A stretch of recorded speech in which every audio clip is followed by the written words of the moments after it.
How's it hanging, Phil? From the front time, come and get it!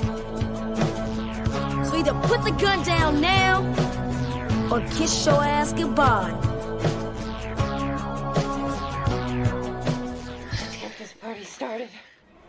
I agree, Dana. Let's get this party started. So, welcome back to Sledgehammer Horror, guys. I am Ken Sledge. And I'm Ashley Sledge. And let's talk horror. Now, today, we are honored to be joined by two people that we consider not only amazing content creators, I'm plugging their podcasts all the time, but genuine great friends of ours. We are joined by Greg and Genius of Nightmare Junkhead. Gentlemen, how you doing tonight?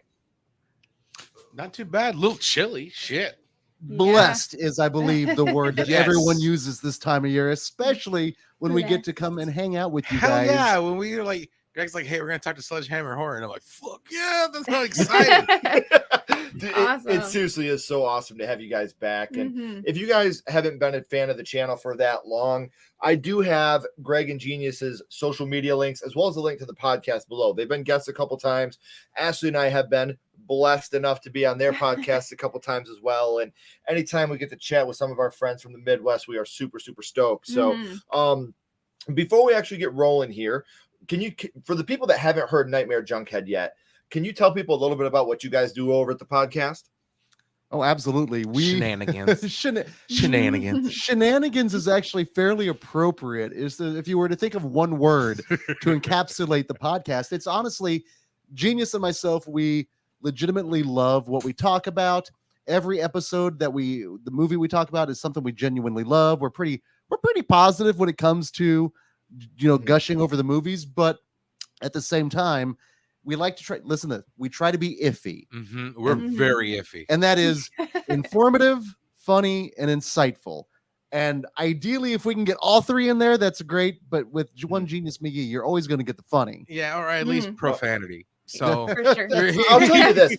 When you hang out with these guys and you talk about a certain movie, if you're scheduled to talk about a certain movie with these guys, or if you're listening to an episode of these guys, that movie will forever be cemented as a Nightmare Junkhead movie.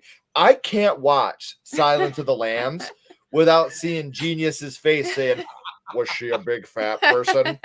So, like, we hosted it, right? So we host here at the Kansas City at the Screenland Armor. We host Friday Night Frights every Friday night. Of course, Friday Night Frights. And on my birthday, we showed Silence of the Lambs. Oh, every ticket, right? And just like so many goodbye horses moments and everything. Yes, man. Wonderful time. There are so many instances where inappropriately he has done things like that. And I swear I almost had to have like a prodder in place for him to be appropriate. Keep him in line. The entirety of the screening, because that's just one of those movies. And we both saw it in the theater. Way too young. Way too young with our folks. Questions were asked that day over dinner, and answers were not given to those questions. They were ignored. And one of those questions was she a great big fat person? This is what I have to deal with on a weekly basis. I'm telling you, I just rewatched this movie a couple days ago because I just recently did my first horror movie episode on it. And when he's laughing in the doorway and he says that, I was like, God damn, I'm so happy I'm working with Greg and Genius soon. I miss these fuckers. So, Gentlemen, before we actually get rolling here, I would like to catch up on the comments. Unfortunately, our boy Shaheem, he will not be here. He's out bowling tonight with the family. Oh, have fun with your family, Shane. You can watch the stream later, but Yes. never Get some miss stress out in. on any time you have with your family. Absolutely. So enjoy the family, buddy. What's up, everyone? Hey, thank you for Russell. smashing that like button, buddy. We got Tatum in here. Hi, Tatum, it's Tatum. always nice to see you, love. Okay, now one thing I do want to say real quick before we actually like get rolling. Oh, real quick. Merry Christmas, Charles. Merry Christmas, You- Charles. We got a donation, guys, so you know what that means. Ooh, baby, ooh, baby, ooh, baby, ooh, baby. Is them damn enchiladas. Before we get rolling, I want to say that one movie that I'm very, very excited about is Maxine. That's a movie I'm very excited about, but we do not have a definitive release date yet. So I left it off the list on my list because I've seen some places say 2023.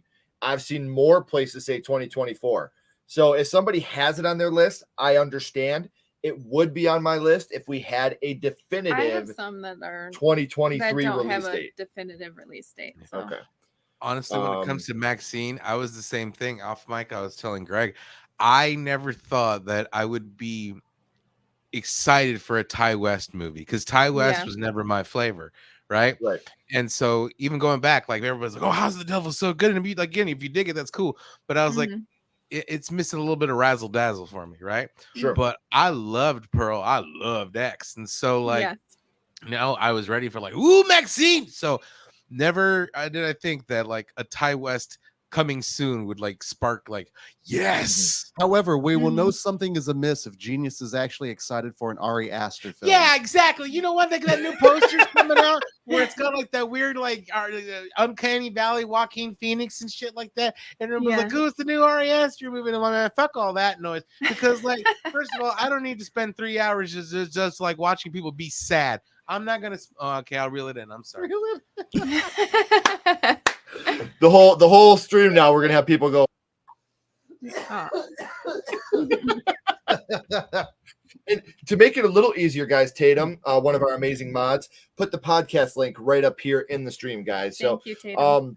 Thank you, like I Tatum. said, this is one of the first podcasts that when I started doing my first horror movie and I started bringing podcasters on, this was one of the first ones I reached out to. Amazing friends of ours, Benji, Josh, they hooked us up with each other, and I just became a huge fan after that. So Mhm. if you guys haven't heard Nightmare Junkhead, please check out their podcast. They are amazing, Yes. amazing guys. And you will laugh. Oh, you will laugh your ass off. But you will also be informed. Yes. Iffy. Iffy. Despite Ezra Miller being a tool, my most anticipated movie is The Flash, then Oppenheimer. We may talk about one of those. For me and Ashley, we did only horror. If anybody else did more than horror, that's fine. Mhm. We just did our top most anticipated horror movies of 2023. But it's totally fine if everybody did more. Oh, we got another donation, Tatum. Ken and Ashley, are you excited for Scream 6? Yes. Yes. And we'll talk about that a little more here in a little bit, but we got a donation, gentlemen. Ooh, baby, ooh, baby, ooh, baby, ooh, baby. All right. So, man, the chat is popping right now. Thank you guys so much. I'm not gonna be able to get to everybody's. Hey, what's going on, Hey, Nathan? Nathan. Nice to see you, buddy. We missed you too, Tatum. Sean, uh-oh. Sorry, buddy. What's up, Ryan? How you doing, my friend? Hey, Ryan. Yeah, so everybody that's here in the chat, I'm not trying to skip anybody. Clintonville Slasher, what's up, Louie? Nice to Hey, see you, buddy. Louie. I'll be a guest. Ashley and I, Happy holidays. on To you and your Saturday, family. yeah, to you and your family. On Saturday, the 21st, Ashley and I will be guests on the Clintonville Slasher's brand new podcast he has coming out with Josh from Nightmare on Woodsboro Lake, reviewing one of our favorite movies of all time, The Dark and the Wicked. So very excited for you guys to check that out. Ashton, what's up, buddy? Hey, bud. And for all of you out there, whether you're in the chat, whether you're watching this later on, happy Hanukkah, Merry Christmas, whatever it is you celebrate. I hope that you're having the best of time celebrating whatever it is you do, and be safe. Remember, holidays is time for the family. So if you still have your mother or father around, make sure to tell them you love them, give them a kiss. This is the most important time of the year to let those people know that you love them, because you never know when you might not be able to do that again. Hey, Mika. Nice to see you, love. All right, guys. Dog lover. I don't know. I seen the trailer, and I'm gonna say that it could be. But it's one of those movies that Right. You know, you don't know. One other thing I wanted to say for people that came in a little bit later just now, I didn't include Maxine on my list. That does not mean that I'm not very, very excited for it. We just do not have a definitive release date on that yet. The other thing I wanted to say is obviously with a lot of these movies, I'm going based off title alone. When we don't have trailers, it's hard to anticipate what we're going to be having. So with that in mind, and Tatum, you can come on whenever you want. Please just DM me. Let me know. We'll have you come on. We'd love to have you as a guest. Shaim, I'm glad you're back, but if you need to spend time with your family, do it. You can watch this on a replay, buddy. I'm going to start off with my honorable mention. So one has already been mentioned, and that is Oppenheimer. I consider this to be what could possibly be a horror movie. I don't have too much info on that right now, but from the one trailer I seen, it got me pretty excited. The other one, you guys don't have to believe me that this is a real movie coming out. I promise you it is. IMDb it. And that is the horror version of Willy Wonka. And it is called Billy Bonka and the Fudge Facility. So The Fudge Facility. Oh, no. if we have a horror Willy Wonka out there, put me in, coach. I want to play. I look enough like like Willy Wonka. That I've been told that my dad looks so much like you're like the son of him, but your dad. Son of like Wonka, Wonka Jr. Yeah, That's awesome. Wonka Jr. You know, So, if you think about it, Wonka's already like the OG one, not the new one is more A24 creepy as opposed to the old one, which is a straight up horror because like he offs kids. Those kids get off. In the new one, you see them like coming back and they're fine. You never hear from Augustus Gloop ever again, or any of the Gloops, or any of my girl. They're gone. Yeah, they're gone. Yeah. We talked about this on the podcast. We did a top 10 scary moments from non-horror movies. The tunnel scene in Willy Wonka scared the shit out of me as a kid. Yes. Like the bugs on the wall. Yeah. That's So creepy as hell. Scary, man. So imagine that when they're trying to be horror. They could totally. I think they could do a really good job with that. Oompa, loompa, doopa, with knives. Another game for you. I mean, that would be terrifying. Those little Oompa Loompas So trying to kill you. Well, we don't have to say would be because it is going to be. Yes. We're getting Billy Bonka and the Fudge Facility in 2023. So I'm super excited about it. But that already sounds like the porn parody version of something I already. know. Can you imagine the porn parody of Fudge Willy Wonka Facility. and the Fudge Factory? I think I downloaded the wrong movie. Exactly. Like, and this is where we make milk. This is where we make milk. This is where we make lemonade. You know, and it's just like This is where we milk the prostate. Oh my gosh. liquor is cooker, but candy is dandy.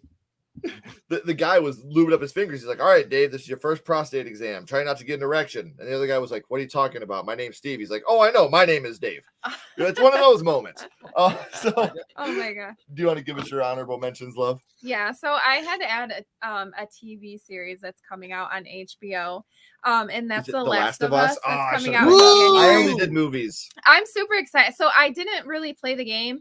You guys played the game though, and I watched them. I'm not very good at games, so my son never asked me to play games with him because I suck. But I'm excited about it. The trailer, it gave me some goosebumps. It looks really good, and it's got Nick Offerman in it, and he looks like he's playing like a serious role, and I really like him. Like I think that he could really nail a serious role like that.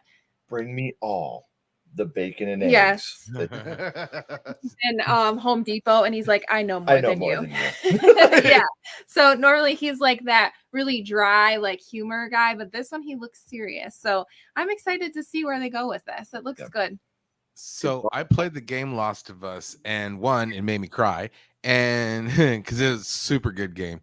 And two, shameless plug, I do another podcast called Media Rewind where we do mostly action movies and TV shows, and we're gonna be doing Last of Us on a weekly review episode. So nice. Yeah, that's awesome. Well, if you follow their social media, which is down in the description, you may be able to check that out. So another shameless plug there for you. And then I have Winnie Pooh and the Blood and Honey. I'm excited for that too. Like it just takes like your childhood story and makes it scary, and it might be cheesy, but I'm excited for it. Dude, like I'm ready. it's just like The Mean One. Like, is The Mean One a good movie? No. It's entertaining. But The it's Mean fun. One is entertaining. And I love The Grinch. Like, that's my favorite holiday movie. So when What does that have to do with The Mean One? They don't say that at all. Oh yeah. They don't. But they don't I mean, for me, like, give me that. Give me a fun slasher film that's based around something I grew up with. It doesn't have to be a good movie. I don't give a fuck what the plot is. I just want to have fun watching Winnie the Pooh eat some blood and drink some honey, man. Like, that's all I want to see. Just the way that he looks in the trailer is terrifying. Like, that haunts all my childhood memories. So for sure. It's a good call. Like the Purge at 100-Acre Woods. Yes. So, how about you, Greg? What do you got for your honorable mentions? So the first one we're going to talk about is we're actually recording here in the back office at Screenland Armor. It is our little local mom and pop theater here in Kansas City, Missouri. And we actually, they have the Panic Film Festival here. And because of their relationship with a number of filmmakers, there have been a large amount of filmmakers that have been coming back to the festival. And we've been able to kind of cultivate some relationships with them. One of those filmmakers is a twisted individual by the name of Joe Lynch. And love, between Mayhem, Everly, Wrong Turn 2, and the Movie Crypt podcast, he is just one of those individuals that he's one of us, but he's just really talented. One of us, he's just a fanboy through and through. But his next film that's going to be coming out in 2023, he's collaborating with Barbara Crampton. It is going to be a Lovecraft-based film. It is going to be called Suitable Flesh. It is coming out sometime in 2023. And from what I understand, they're making it dirty. Ooh, rival. Ooh. People will be clutching their pearls, most definitely. Heavens to Betsy. Yeah, that's what we need. That's awesome. All right. And the second one is we got to give love to our local independents. We're going to give...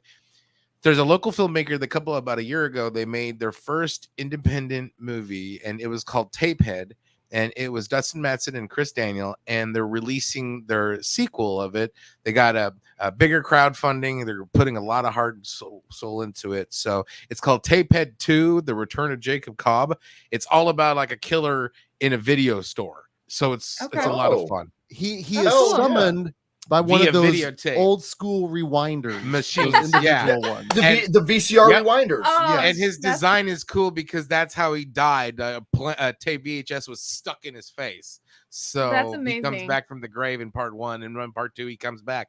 And so they're finishing up and releasing it soon. So gotta give love to them. And it's very much one of those micro budget films. Not a lot of money. They're doing it because they love it. All made up with heart. Yeah, that's the best. I love those. I just interviewed somebody the other day, and they said something to me that really hit me. And they were like, "There's no such thing as a bad horror movie." And I was like, you know what? Besides The Exorcist 2, you're right. There is really no such thing as a bad horror movie. And even when you have these low budget movies, like your Rubber or what's that Thanksgiving one? Nice tits, bitch. I don't remember what the fuck it is. Thanksgiving. Thanksgiving. Yes. You have all these things. It's like the idea of it is just so ridiculous. But if you can watch it and get Killer Sofa, we laughed our asses off watching that movie. It was so over the top ridiculous, but we had so much fun. It was fun, yeah. So yeah, I am all about low budget horror movies, because if you're doing it for the passion, then I'm probably going to enjoy your script a lot more than I would if you were doing it to get a big budget. You can feel it too. Yeah. You can feel the love for the movie when they really care about it. Right. So is your guys' list the same? Like you guys are going off one list? We've got we've got 10 for each. Yeah, we got 5 and 5. Okay. So we got Nightmare Junkhead's top 10. Okay, I just wanted to make sure in any order. Yeah. Yep. So we will now catch up with the chat real quick before we actually get into our top 10. A Willy Wonka horror movie already won the remake.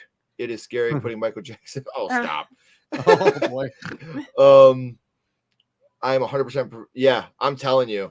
Oh my God, stop it, Dice. That would be the scariest shit ever. Turbulence. Hey, Linton. Merry Christmas to you, buddy. The Nun 2 and Saw 10. We'll talk about. Yeah. We'll talk about these movies again. We will. So excited for The Last of Us. Yes, this is what I have heard. Invincible season 2. My son is very, very excited about it. He's all about that show. We are very excited to have you guys to be a guest on your show. Thank you. Yes, absolutely. Really excited for The Nun 2, as Akilah Cooper wrote the script, thinking it'll be better than the first one. Yeah. Good. Well, that's fingers crossed. I watched the Mean one. I really enjoyed it. That's how we felt. Like, we had fun with it for sure. Again, is it a good movie? No. I don't think it's a very good movie. I think the CGI blood is just fucking ridiculous. I hate CGI blood so much. Like, it's horrible. But we had fun. Like, watching the movie, we had a good time, and that's what I want to see in a movie. And there was genuine laughs too. Oh yeah, Mr. Fitch. There is something to be said though, that every movie that's put out there, I think they say any movie that is made is a miracle, but every movie that is made, that is someone's life that they invested in. So it's good that it can be enjoyed one way or another. So we would always want someone to enjoy it. It's art. And that's what we've always said. If somebody's out there making art, we hope there's a fan base for it. We hope that someone enjoys it, unless it's The Exorcist 2. And we hope that people get great enjoyment out of art that is made. Yeah. Well, you know what? I'll see your Exorcist 2. I'll give you something positive about it. The fucking trailer for Exorcist 2 is rad as shit. Pretty good. It's got nothing to do with The Exorcist 2. It does. But like the clips and everything with the music, it's rad. And and Everly is tight as shit for a Christmas film. Everly is tight. That is in my Christmas rotation. That and Santa's Sleigh. To see you, Patrick. Santa's Sleigh. Is that the Bill Goldberg one? Hell yeah. It is indeed. Hell yeah. That's awesome. Besides Smiley and the Last Vampire on Earth. That's awesome. Oh, hey, super sticker. Thank you, Tatum. We appreciate that. And I mean, it's not a super chat, but it is a donation, guys. So you know what that means. Ooh, baby. Ooh, baby. Ooh, baby. Ooh, baby. I'm gonna have that stuck in your guys' head for the next 2 weeks. Well, I've been holding it back, not singing along every time it pops up. Right? Dude, and it's funny too, because Joe Lynch, he will be a guest on a future episode of My First Horror Movie. Me and him are working out a date right now, so we're very, very excited about that. And he is so awesome. So we're very, very excited to have him. Shit.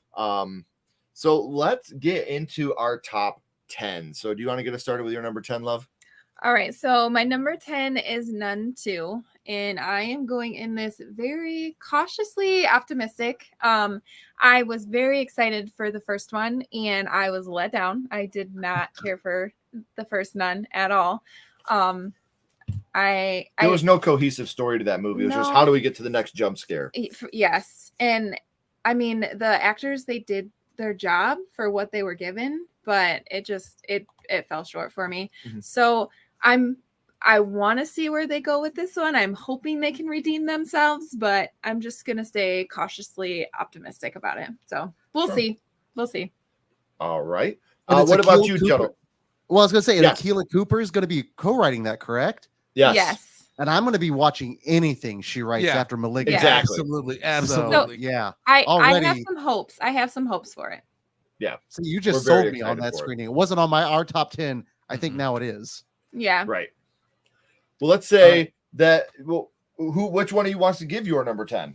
Okay, we'll go ahead and get started. And again, ours is a little bit more off the beaten path, not some of the bigger ones, and then no real particular order. So it's not like we're the most excited for. But I will say this, however, there was actually on the social medias, there was just something about, they're talking about like Hollywood nepotism and how it's unfair for all these people, but yet all you have to do is look at certain filmmakers out there that even though they might have like a parent or two in the game, the weird fleshy apple doesn't fall far from the weird fleshy tree. No, it doesn't. And that being said, because of that, we actually are very much looking forward to Brandon Cronenberg's latest coming out here really soon. It's called Infinity Pool.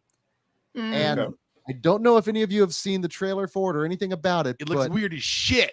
Yes, and that's appropriate, especially if you had a chance to see Possession from a few years ago. It's, again, he is definitely Cronenberg's kid. Yeah, it's in the movie, and it also features star of Maxine, Mia Goth. And at this point, we're probably going to watch anything she's going to be in it. Yeah. Yep. I want to. Did they already have a trailer for this? Yeah. Yes, I did see the trailer. It looks like part like murder mystery, part I Know What You Did Yeah. Last Summer, Yes. part possession, part like our possessor, not possession. All this is again Cronenberg. Mhm. It looks dangerous. Yeah. Is the best way I can describe it. It looks sexy and dangerous. Which is If kind it's of got Mia perfect for Goth, like Cronenberg. you guys just said, I'm in. Yeah, I have a Um, slight obsession with Mia Goth at this Well, point. we were just talking about, A24 doing the Friday the 13th, prequel. And again, I didn't put that on this list because it's a series, not a movie. Mhm.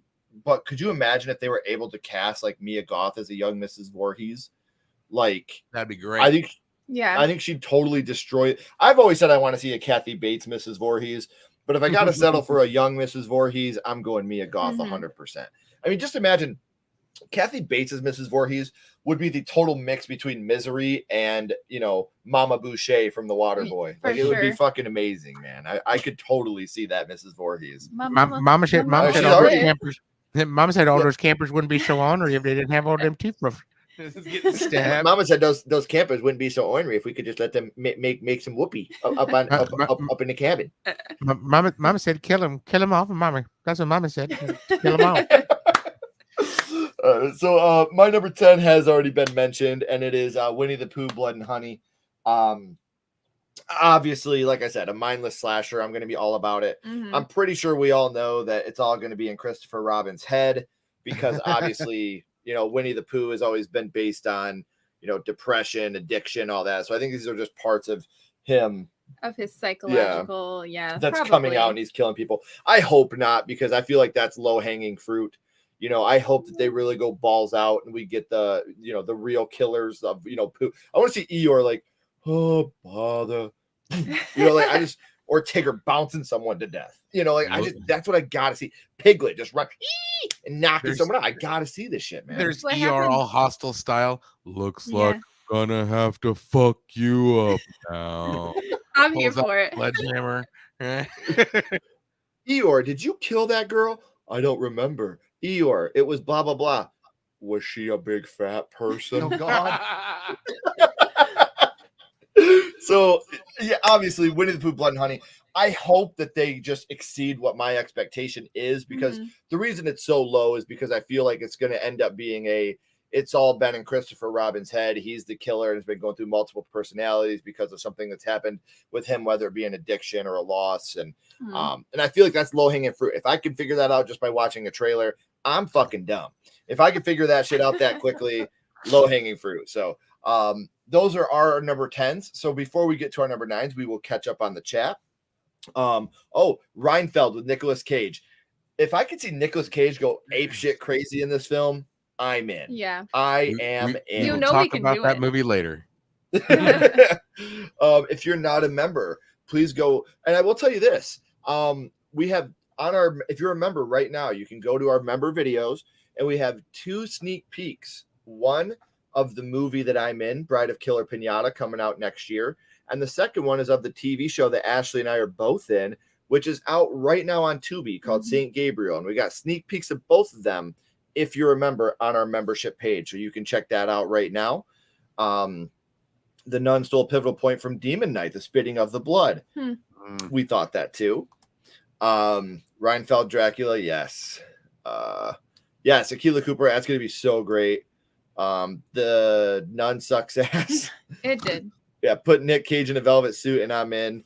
No way, the nun was so rad. Possession was Possessor was a very good movie. You're talking about Cronenberg's son.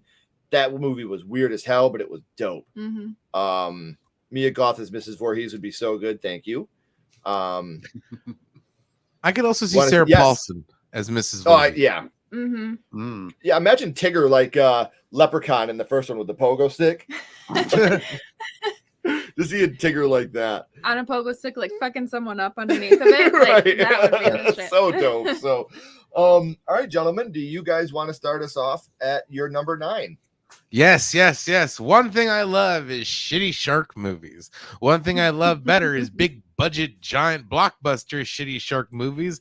Another thing I love is Jason Statham movies. So when you put those two together and you throw in a very left field director choice of Ben Wheatley for Meg 2, The Trench. Sharks go in the water. Shark. A Megalodon.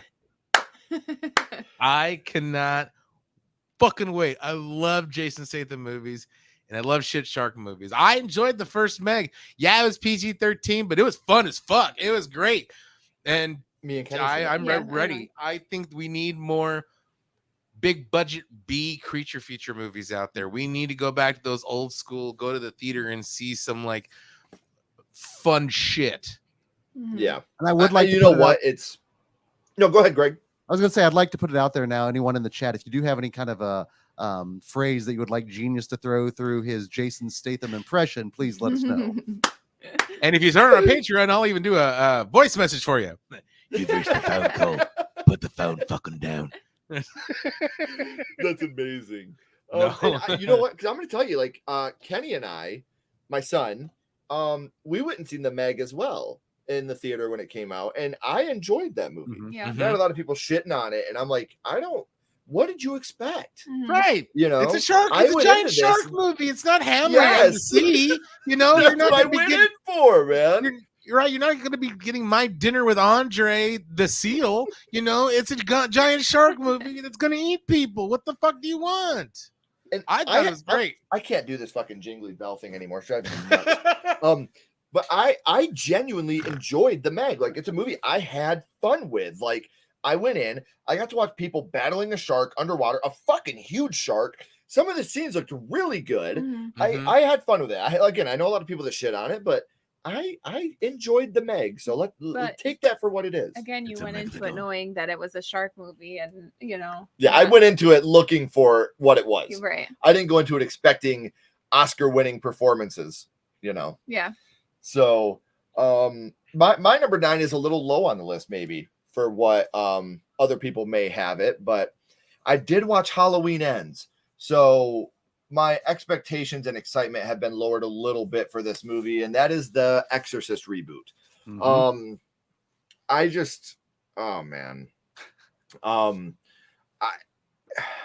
The best way to put this, The Exorcist is amazing. The first Exorcist movie is so good. The second one's a giant pile.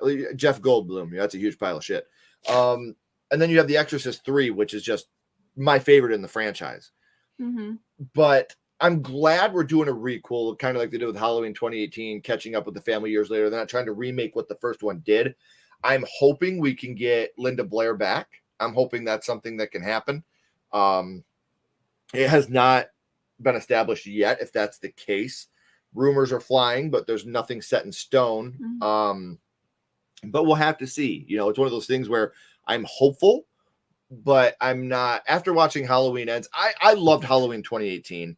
I really did. I thought that movie was, and I'm not a Halloween fan. Halloween Kills has grown on me. I very much enjoy it. If you could take out 20 minutes worth of that dialogue, I might like it more than 2018. Halloween Ends started so fucking rad. When I watched that kid fall from those stairs and I thought of all the money that family was going to save in tuition in high school, I just got so excited for that family. And then the rest of the movie happened and I was like, oh no, these are the people that are rebooting The Exorcist, Yeah. So I'm waiting for like Pazuzu's buddy Charlie to come in the third movie and be like, hey guys, I've just been here in the background and now I'm going to possess this guy, so I'm hopeful with The Exorcist, but I believe, I could be wrong. There was one time in the 90s that I was wrong, but I do believe that they've already announced that this is going to be a trilogy. These 3. I think so. And The Exorcist 2020.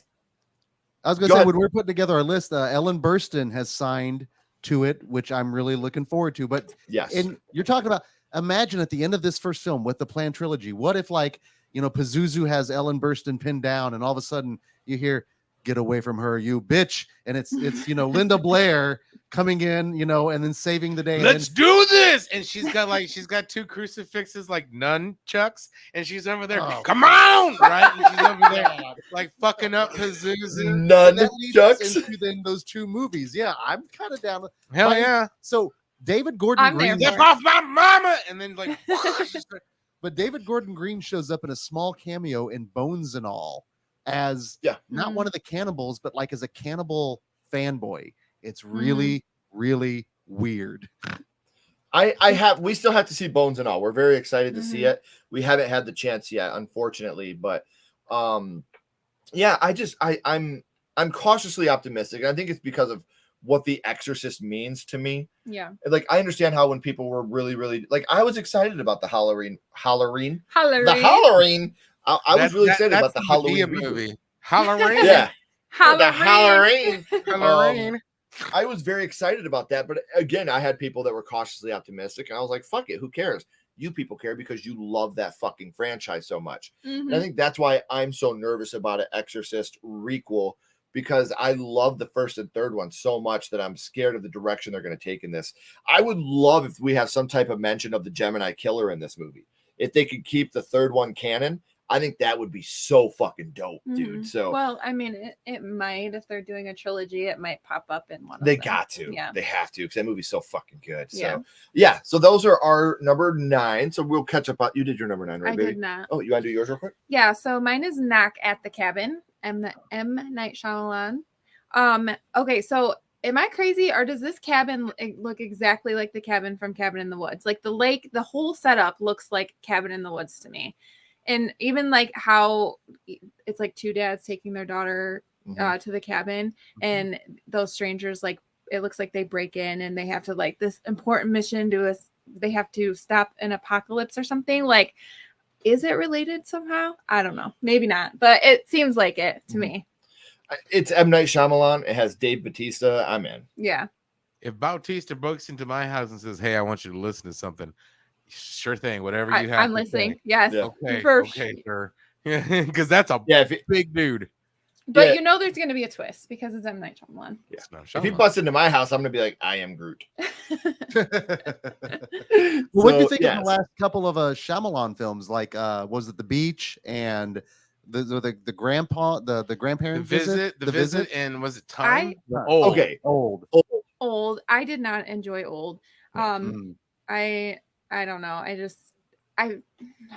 don't know. I don't even know how to explain my feelings on that one. I very, very much liked The Visit. When it first time I seen it didn't age well. No. The Visit is one of those movies. Like, there's certain Shyamalan movies, Devil being one of them, The Sixth Sense, I'll even say, that you watch it, you see the twist, but there's still that rewatchability where the twist doesn't ruin the movie, that you can pick out later when you watch it again. But The Visit, there was no rewatchability. We watched it for our Didn't See That Coming episode, and I was just like, I don't enjoy this movie. Yeah. Now that I know what the twist is, I'm not having as much fun because the twist is already out there. Right. Me. But like, the first time when you get the twist and it's revealed, like, I thought it was a great reveal. It was amazing. Like, it made me anxious. Like, yeah.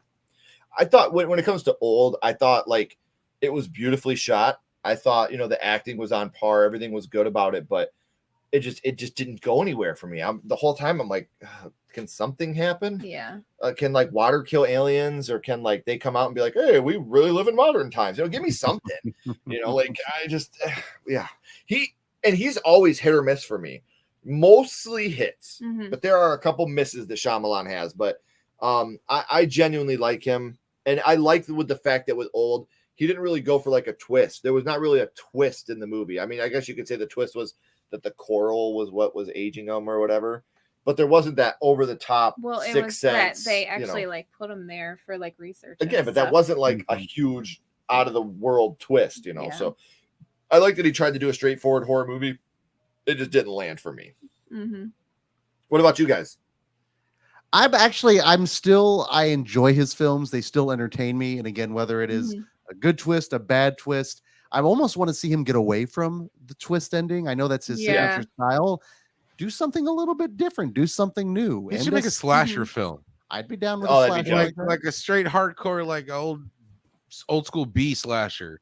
I would love to see that. Like, I would like to see, like, established genre directors veer from their genre. Right. Yeah, me too. He would still probably try to throw a twist in there somewhere. Like, Freddy was Jason all along. Yeah. Right. I mean, slashers now, it's hard to have a horror movie without a twist. I mean, Scream, who's the killer the whole time? Oh, that was a twist. I mean, yeah, for sure. Halloween, who's the killer? Oh, it's Corey Cunningham. Oh, that's a twist. Would have got away with it too. So yeah, before we go to our number 8s, guys, we will catch up on the chat real quick.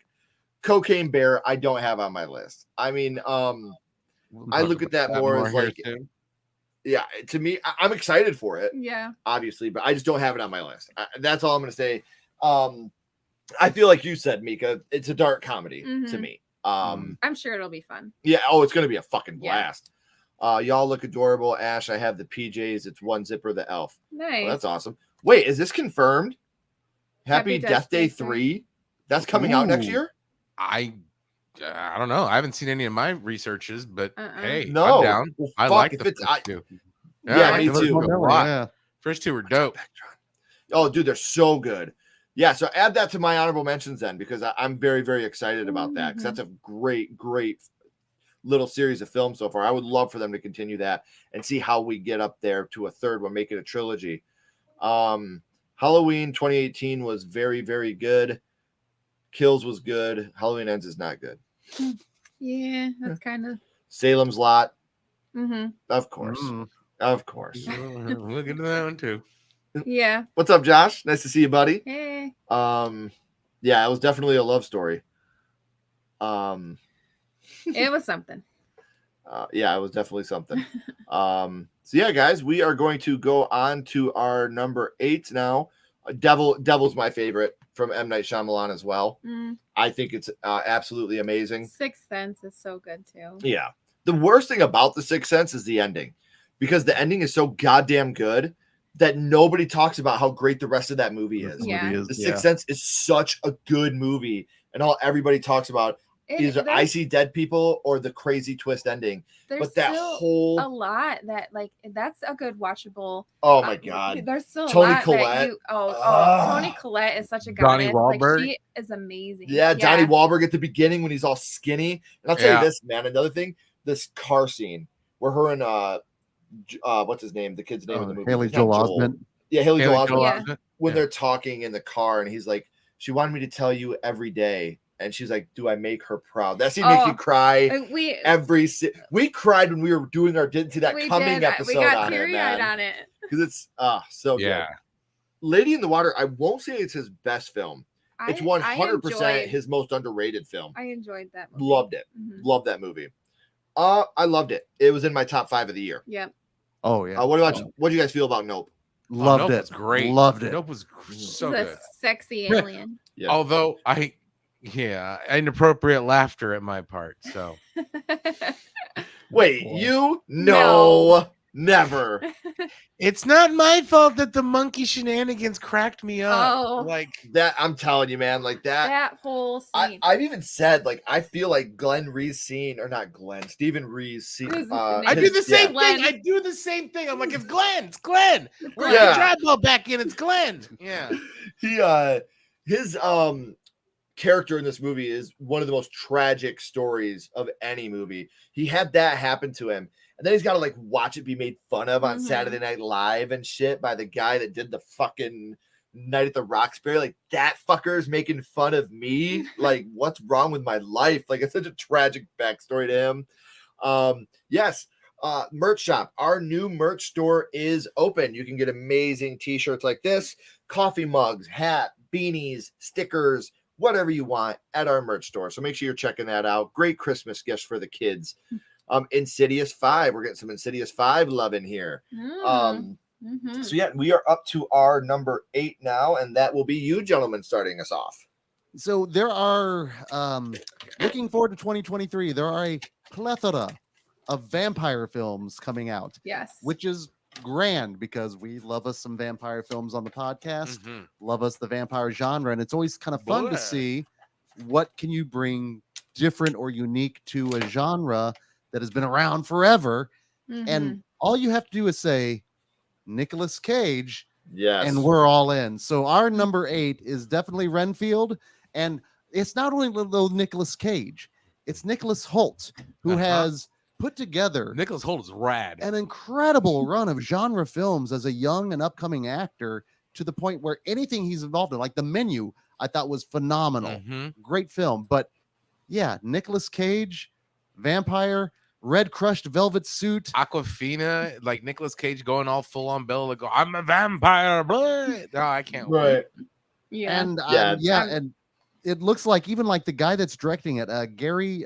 Nope, sorry, that's my other. Too many vampire movies. That's bleeding into my next vampire film. But I will say this: one of the joys I've discovered is going into a movie as blind as possible, and that's avoiding trailers, avoiding reviews, because the surprises that can come out of that are incredible. So I've seen Nick Cage in the crushed velvet suit. I'm going to avoid any trailer because I have a feeling this is one of those that is just I'm low expectations, but I'm really hoping it kills. And I love the fact that the font of the Renfield is the font of the old school Universal Dracula. Yes. And so that has me even more intrigued. Like, okay, let's see how this plays out. Plus, again, Nick Cage as a vampire. We've already seen him once as a vampire in Vampire's Kiss. Or and was he? Or and that was madness. And that was the fucking Prince of Darkness. I'm ready to go. Yes. And something you guys just said, and I often feel like I insult my friends that are content creators because they're like, yo, did you watch my review of, let's just say, The Menu? I didn't because we haven't seen it yet. And I always wait because if I like, and here's the thing, like, I love you two. You two are, and I'm not just talking about how great you are at the podcast or how amazing people you are with the hosting stuff you do. You're my friends. Like, you're genuinely my friends. And I know that, say I listen to your review before I watch the film, I'm going to let that influence the way that I watch the film, just because of how much your guys' opinion means to me. So I always like to watch the movies first and then go and watch or listen to your guys' review, or, you know, even if you and I watch a movie separately, like, I don't talk about it to you, like, or how I feel about it until I see it. Because I love my wife and I know that her opinion will influence how I think of a movie. Except for Child's Play, I was like, give it a chance. Yeah, just that give one. it She a was chance. like, you need to watch it. And another thing about that is, like, just like my friend, you know, over at Found Flicks, or James and Chelsea at Dead Meat, like, they do things, and I'm like, fuck, I want to watch this kill count, but I haven't watched the movie yet, or I want to watch this ending explained, but I don't because I don't want it to influence how I think of it. And I'm glad you guys feel the same way, you know, like, I don't want to hear your review unless I've seen it. And that's not an insult to you. It's because I admire and respect you so much that I know it's going to influence the way I view it before I even watch the film. So you want to go in fresh. Yes, I'm glad that you guys feel the same way I do on that, because I always feel like such a dick when someone's like, hey, did you watch my review for this I put out? Nah, I haven't yet, dude. I'm sorry. It's not that I don't want to. It's because I love you so much. I don't want it to fuck up the way I think of the film. I don't know what's going on with this, Tatum. If you are donating anything or you do something and we're not acknowledging it, it's not showing up in my area of the chat. Nathan, thank you for becoming a member, but it's not here. I don't know. The only thing I see here, the last thing we see for donation is Tatum's $2 super sticker. So, I mean, Nathan, thank you for becoming a member. I would never ignore something like that. So we appreciate you very much. I'm sorry that it didn't pop up, but yeah, please don't think that that's not our integrity. We love every single one of you, even when you don't give money. So when you do give money, it means a lot to us. So thank you for becoming a member of Sledgehammer Horror, buddy. I hope that you like some of the behind the scenes stuff that you get to see. So my number 8 was talked about in the chat. And that is Saw 10. Now, obviously cautiously optimistic. I hated Jigsaw. I hated it. I very much like Spiral. Okay. Oh, I guess you did hate it. I hated Jigsaw. You did, I called it. It was a prequel at the beginning. I was like, what the fuck? It's a prequel. And then it happened. And I was like, listen, we just talked about it a minute ago. Yeah. If I can call something pretty early, I'm stupid. If I can call it low-hanging fruit. You're smart, babe. You're smart. I can tell you're in love with me.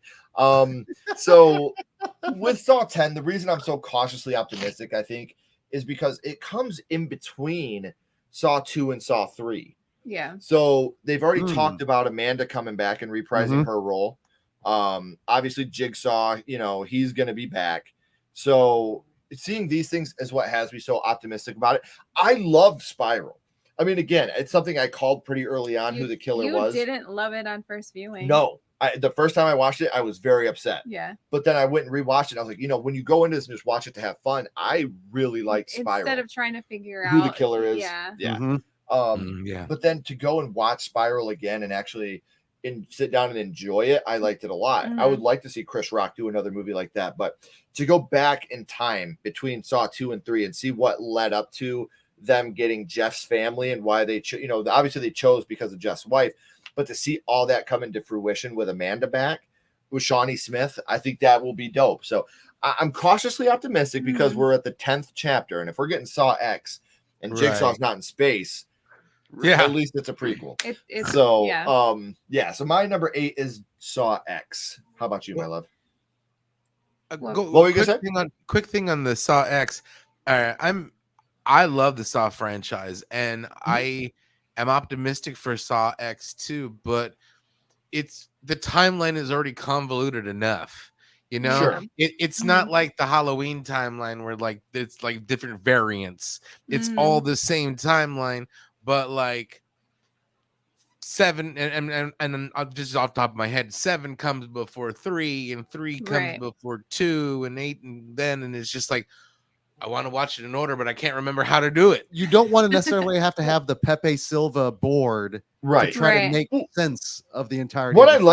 What I like about this movie is they're already coming out before it's released. They're not going to try to throw that curveball at you. They're coming out saying, listen, this takes place between 2 and 3. We're going back to the OG. We're bringing back John Kramer. We're bringing back Amanda. The last I knew, they were in negotiations with Shawnee Smith, so it's not set in stone yet. But these are things that they're trying to do. So I love the fact that they're coming out right away, not like with Jigsaw, where it was a surprise prequel. I feel like they have to, because when you see John Kramer, you can't bring John Kramer, from the dead. Like, he's dead, right? So I would love to see, some of the old characters reprise some roles in this, just to have some fun with it. Yeah. So, because it was last I knew, it was either we were going to get Saw X or we were going to get a Saw series in the vein of Chucky, and I was actually kind of pulling for that. I would love to see a whole series. I thought the Chucky series was great. It was innovative for season 1. Season 2 was a little patchy, but it was still fun. Did you ever watch the Purge series? I did. We watched the Purge series. We also watched the Mist series, and I was really bummed that both those got canceled. Yeah, I liked them both a lot. Mr. Mercedes is another big series that we liked a whole lot. Did you guys ever watch Mr. Mercedes? Was there? No, but I did watch the Nosferatu. Okay, we haven't seen that one, but I'm telling you, Mr. Mercedes, Stephen King novel, obviously, and it's they knock it out of the park, man. It's really good. It's so good. So that's one that you guys should check out if you get the chance. Isn't that Brendan Gleeson? Yes, it is, and he's amazing. He's Brendan Gleeson. So amazing. So, do you want to give us your number 8, love? So mine's actually Saw X as well. Oh, look at that. Yeah. Look at that. I know. Great minds think alike. While you're doing that, do you want a drink? I'm going to go grab a drink while you're giving your... I mean, I really don't have much else to say about it. We'll catch up on the chat first. I'm just excited Tobin Bell's coming back. Like, I think that he's really like the best part. Oh, yeah. He's the backbone of the Saw franchise. So... sorry, I'm mostly listening in because I'm driving. I'll try to comment. Hey, you don't even got to comment, brother. Safety first, you man. You can't watch us while you're driving. Yeah, you piece of shit. I'm totally kidding. No, safety first. Yeah, Josh, be safe. Yes. Man, the last thing we would ever want is for someone to get hurt on our account. So we're always here. So don't worry about, as long as you're listening, you're fine, buddy. We know you're here. I'm trying to stay from trailers. Yes, absolutely. Evil Dead Rising. If you're going to do a trailer, Scream 6 just gave you a fucking tutorial on how to do a trailer. Barbarian is how you want to do a trailer. Barbarian, didn't give away anything. Nothing. Loved that movie. I went in that movie so blind and I loved it. Gonna do one more at the end. If not a member, grab it. Tatum's gonna be doing a Christmas giveaway, giving away a membership at the end of the stream. So make sure you guys are watching out for that. Thank you, Tatum. That's very kind of you. No, we have not. We want to watch it. But it's one that we want to binge. Yeah. And we got so much to catch up on. There's so many TV shows that we want to watch. We just have not had the time. 6 months as a member, Tatum. You are amazing. Awesome. Thank you. Yes. Thank you so much. There it is. Where she gifted. There you go. Thank you. Thank you so much. That was so kind of you. I haven't liked the Saw movie since 3. I think 6 might be one of my favorites. 3 is my absolute favorite. But I think 6 is up there. The one with the jerk off insurance guy. Yeah. I love that one. Evil Dead Rise comes out next year, but I've only seen the original so far. I'm going to be honest with you. The original is my least favorite in the Evil Dead franchise, and I know I get shit for that. And I'm counting the remake. Yeah. The original is my least favorite in the franchise. The remake is amazing. That remake's said, really good. Remake is I super love good. it. Yeah. That Remake is being super said, good. even though the Evil Dead is my least favorite in the franchise, it's still a better movie than 90% of any other movie from any other franchise. That's not a knock at Evil Dead. No. Yeah. That's just how good 2, Army of Darkness, and the remake are. The Yeah, that's remake just is like my saying, favorite like, remake of all time. That's like saying, oh, this piece of chocolate isn't as good as these other pieces of chocolate, but right. it's fucking better than I having a piece of chocolate. Still a piece of chocolate. Right? Kit Still, Kat it's or still a a pretty good piece Snickers. of chocolate. Right. I'm gonna take the Snickers, but I will like the Kit Kat. Yeah. Exactly. Exactly. So absolutely, I'm with you guys. Sorry I'm late. I just got back from the movies. Megan, Winnie the Pooh, Blood and Honey, and Knock at the Cabin Door. Yeah. Nice to have you here, T. Parker. What'd you see, buddy? I'd like to know. Evil Dead remake is one of my favorite. 100% one of my. It is my favorite. I put it up there with The Blob, The Thing, Child's Play 2019, Dawn of the Dead 2012, 2013, I think it was, or 2003 maybe. We just did this. Yeah, like that those was movies. Your number one, right? Yeah. Evil Dead's my number one. It is so damn good. It is so smart. Oh God, it's just so good. There's only one movie on this I'm really excited for, since I'm partnering with them for a mosaic. The Haunted Mansion. Yeah, he's partnering with the Haunted Mansion for a mosaic, and it's awesome. amazing. Nice. Yeah, I'm so proud of you, dude. Watched the trailer for that. That looks very cool. That looks Yeah. legit good. Yeah, it does. Yeah, you guys got to check out the remake. How was it, man? I would love to know. He just went something. Ooh, I want to really? watch Puss in That's Boots. awesome. Yeah, no, I want to see it so bad. We got to take the girls to see that. It's so funny that we're all like, yeah, I can't wait to see Saw. Oh, Puss in Boots, you see Puss in that? Boots. Hey, you can be complex. Cute eyes. Yeah, Exactly. You can be complex. I love horror, but I'm also a big cat dad. So like, right. Yeah, you know, I'm telling you, like that's us. Yeah. Like one of my top 10 favorite movies of all time is Coco. That Disney movie. I love Disney Picture. Cry. That's why I had kids, so I could go The see whole Disney third movies. act, genius. The whole third act. Every of time I Coco. hear "Remember Me," Yes, dude. I just start like, oh, Yes. oh. Yes. I'm telling you gosh. right now, like the whole third act of Coco, I cry like a fucking baby, like a fucking baby. Like that movie, we were in the cinema watching Coco, and I'm literally sitting there going,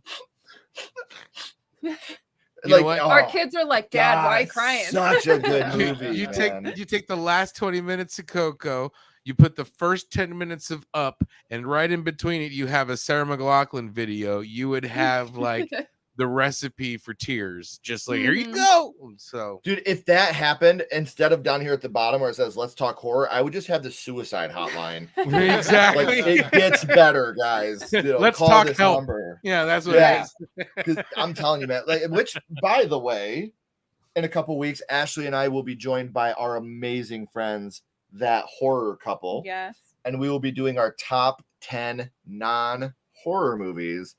So we may be talking about Coco again here in a couple weeks, guys. But today, it's crazy though, like trying to make that and like, oh, that's horror. Oh, that's horror. Yeah. Like shit. Yeah. So that's in a couple weeks. But today we are talking about our most anticipated movies of 2023. And coming in at number 7 for me was just talked about in the chat because of how fun that trailer looks, and that is Scream 6. I'm gonna go get your drink. Yeah, will you grab me one, please? Yeah. So with this new Scream film, obviously the reason it's so low on my list at number 7, I think everybody would agree, maybe or maybe not. Having a Scream movie without Nev is heartbreaking to me. You know, we do not have Sydney in this movie. I know that there's been a rumor going around that Sydney is in the movie. She's not. Nev Campbell is not a part of this film at all. I think she'll be back for the next one. We already know that Radio Silence signed on to do a trilogy, so we are going to get the Scream 7 after this. I believe Sydney signed on to be a part of that. But to me, Scream is Sydney. You know, it is Nev Campbell. I love the last Scream movie. 5 cream or whatever the hell you want to call it.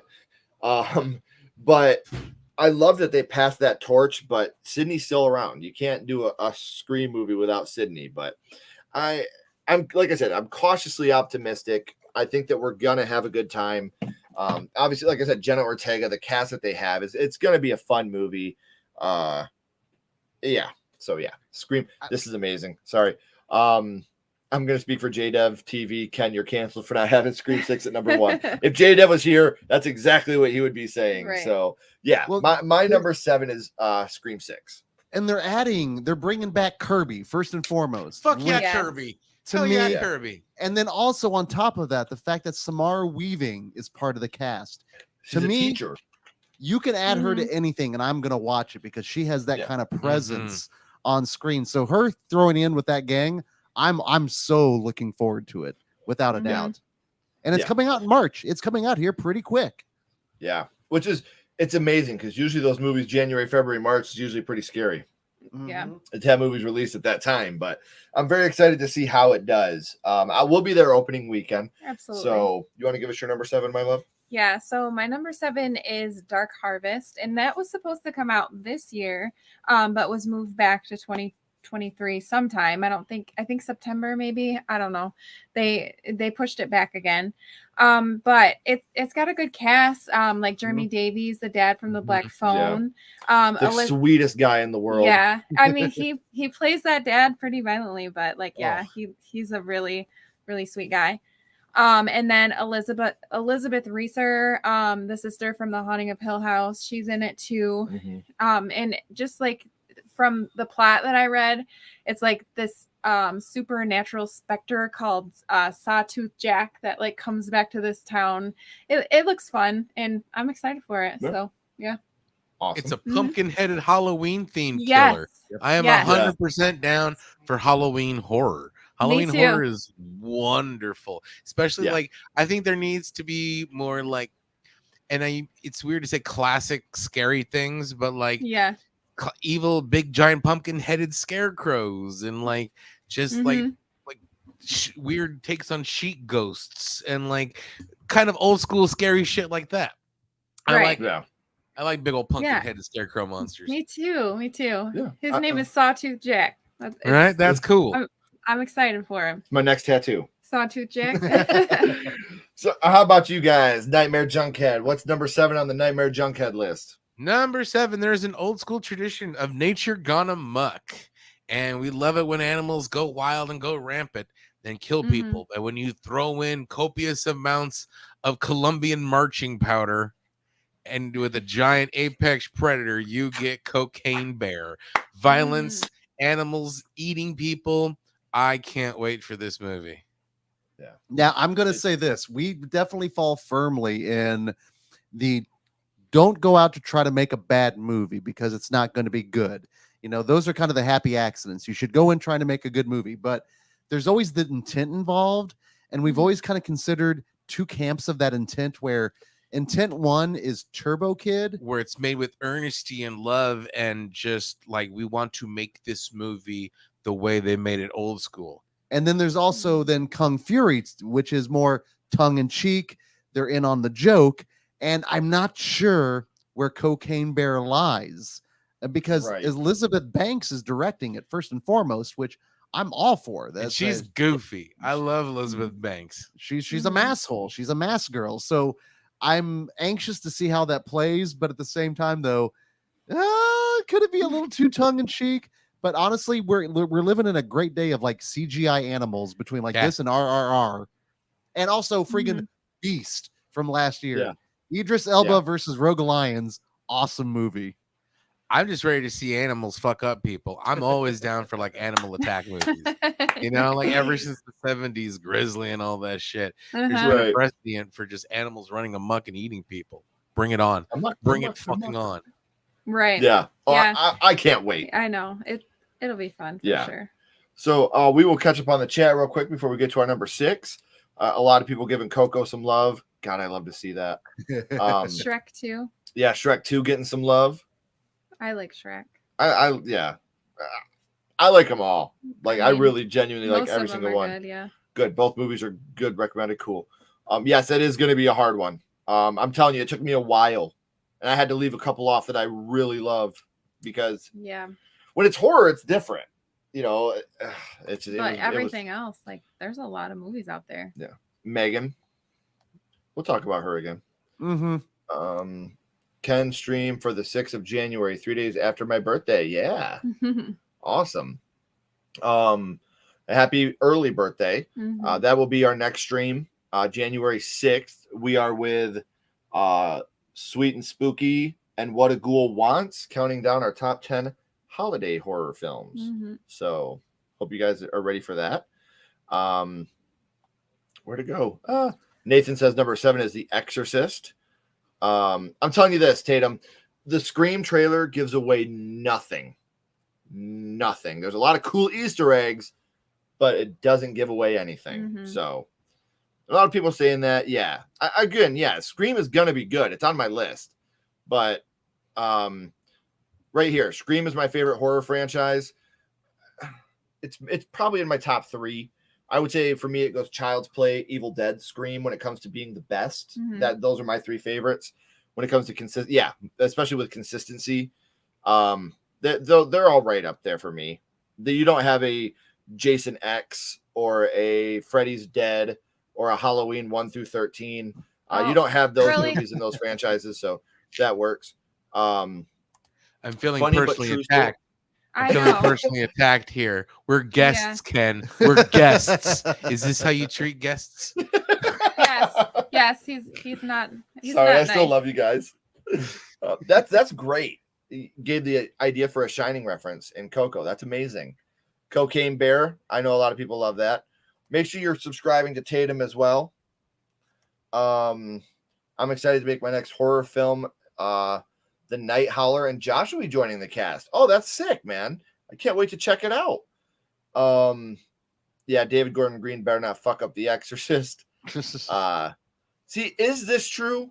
I don't know. Is Final Destination 6? I heard rumblings. I've heard rumblings that it was going to be a series on HBO Max. They might do both. We're rebooting it as a series, but I don't know. We'll see. Yeah. So you never know. Yeah.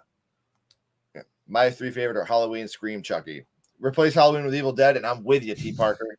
Nah, I respect it, man. Halloween it changed the world. Honest to God, it did. It did. So, Scream doesn't have a Jason Goes to Hell. You can fuck right off, T. Parker. This is true.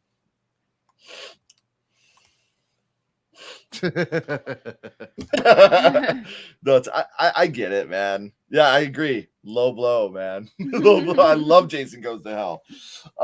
So we are at number 6, and that'll be you starting us off, my love. Okay, my number 6 is Salem's Lot. Another one that was supposed to be released in 2022, but got pushed back to April of 2023.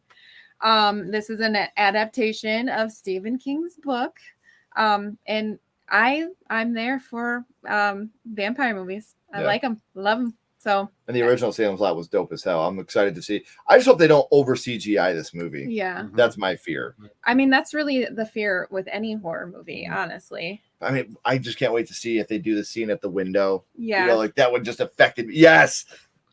That got me so bad as a kid. We were looking at some stuff and we have this kid and we have that kid. And I'm like, if that kid is the vampire kid in the window, fuck all that noise. That was the scariest thing on fucking network TV. Yes, dude. 7 o'clock movie of the week. Here's Kinder Trauma. Like, yay. Jesus Christ, that kid is terrifying. I can't wait to see what they do with this movie either. I'm excited to see it. I'm intrigued for sure. So what's your gentleman's number 6? Well, again, like mine's and good taste, ours is also Salem's Lot. Yeah. Continuing the trend of all these vampire films that are coming out in the year 2023. And that's just it. My pinnacle for how that movie plays is going to be based on the window scene and whether or not they can recreate that sense of dread, but also the fact that it was Tobey Hooper back in the day. You had amazing character actors, so I'm curious to see how it plays in a current contemporary setting and just how people feel. Because is it the lead Viola Davis? Alfred Woodward. Alfred Woodward. which I like her. hells too. yeah, hells yeah, She's fucking great. she's wonderful. It's being directed by the guy that co-wrote It and Annabelle, so he's got a good pedigree. So bring it on, Ashley. We'll be there. We're gonna stick some freaking vampires. Yeah. Well, and the good thing is, like you were just saying, it's done by people that have already done Stephen King adaptions. Yeah. Yep. So it's not something they're new to. And I'm not trying to do the name drop or the pat on the back, but Kellen Rude, who has a part in, I can't talk too much about it, obviously, but he has a pretty nice part in Salem's Lot 2023. And we had him as a guest on My First Horror Movie this last year. So we got to have a little bit of insight on some cool things. So it's going to be good. That's all I'm going to say. It's going to be fun. My number 6, Ashley talked about, it's A Knock at the Cabin. Like I said, man, you got, not only do you have Dave Bautista in this movie, not only is it M. Night Shyamalan, but you're going to give me Rupert Grant in this movie. You know, like Ron Weasley saves the world. Yeah.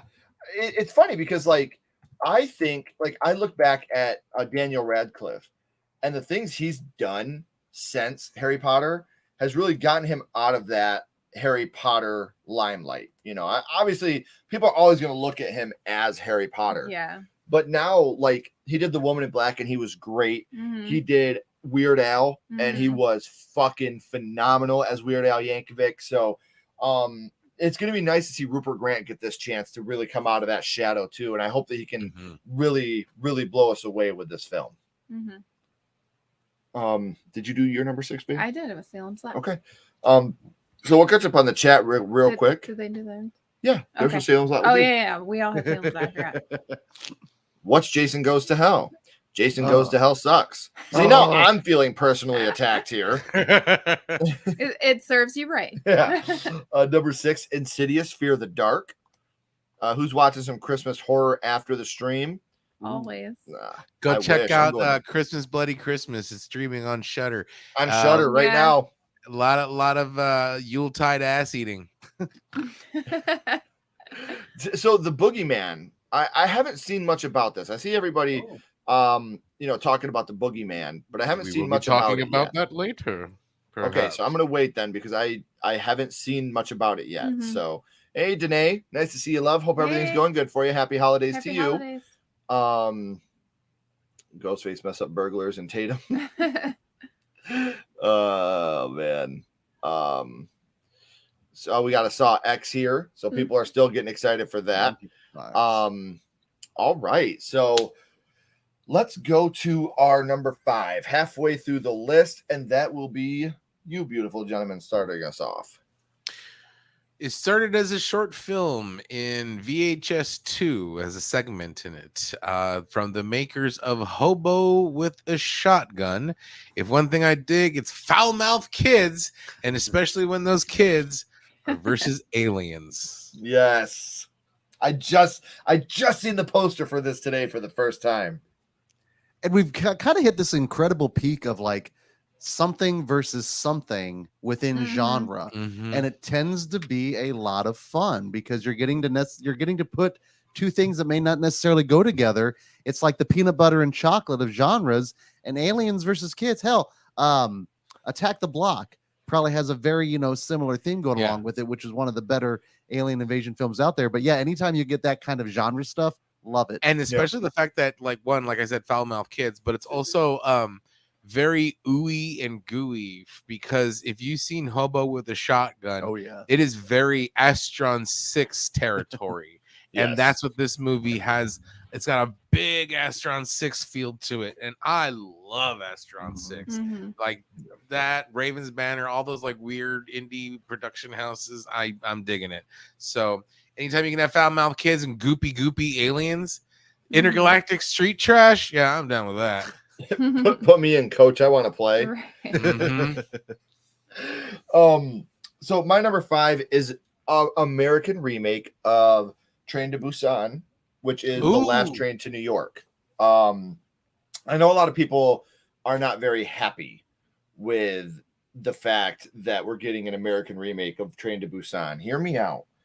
The Ring, The Grudge, The newest 2022's Good Night Mommy. I don't hate when they make American remakes of foreign film, because people that aren't knee deep in horror like a lot of us are, we love to watch horror with different languages. We can watch subtitled horror; it doesn't bother us. But there are people out there that it doesn't, or there's people out there that never heard of Train to Busan because they're not huge horror fans. But they'll see the trailer for Last Train to New York, and maybe they'll go and watch Train to Busan. So maybe this American remake can turn people just like Ringu, the way that The Ring got all of us into that, or The Grudge, the way that got people into Ju-on. I think that an American remake can really do beneficial things, not only for the film itself, but for the remake that it's remaking. It can get a new audience over that has never seen that film. So, as big fans of Train to Busan, The Last Train to New York, I'm very, very excited for. So that falls halfway through my list. What about you, my love? But hold on, before the Train to New York thing, you know who the director is, right? Yeah. No. It's Timo Tejante. He's the one that has directed The Night Comes for Us. He directed a whole bunch of like Indonesian horror films, hardcore stuff, hardcore violence, brutal. Nice. His movies are really, really good. I mean, really good. And so, yeah, I'm looking forward to that one too. Yeah, that makes me even more excited. Right. I'm here for the violence. Yeah. She's not lying. No, I'm in our relationship where she is the diehard, I'm the Notebook. So that's definitely how our relationship goes. We're at number 5, right? Yes, ma'am. So mine's The Exorcist. I know that you already talked about it. And I do feel like they have their work cut out for them with this, because of how much The Exorcist means to people that love horror. It's not like they're rebooting a trashy franchise like they did last time. They're doing something that means something to people. I'm about to kick you out of this live. Okay, so I mean, we'll see. We'll see where they go with it. I watched it like a concept trailer for it, and it's got me intrigued. So we'll see. And again, I don't know. It's going to be hard. Just stick. This is a movie where don't try to overdo it. No. Stick to what works. Yeah. That's it. So we'll catch up on the chat before we get to number 4. Yo, what up? Is that Devin Sawa or Ken? Can't tell the difference. I know all us white people look alike. Number 5. Sorry, I had to. No, but thank you. That's a huge compliment. Devin Sawa may be the best looking guy on the planet.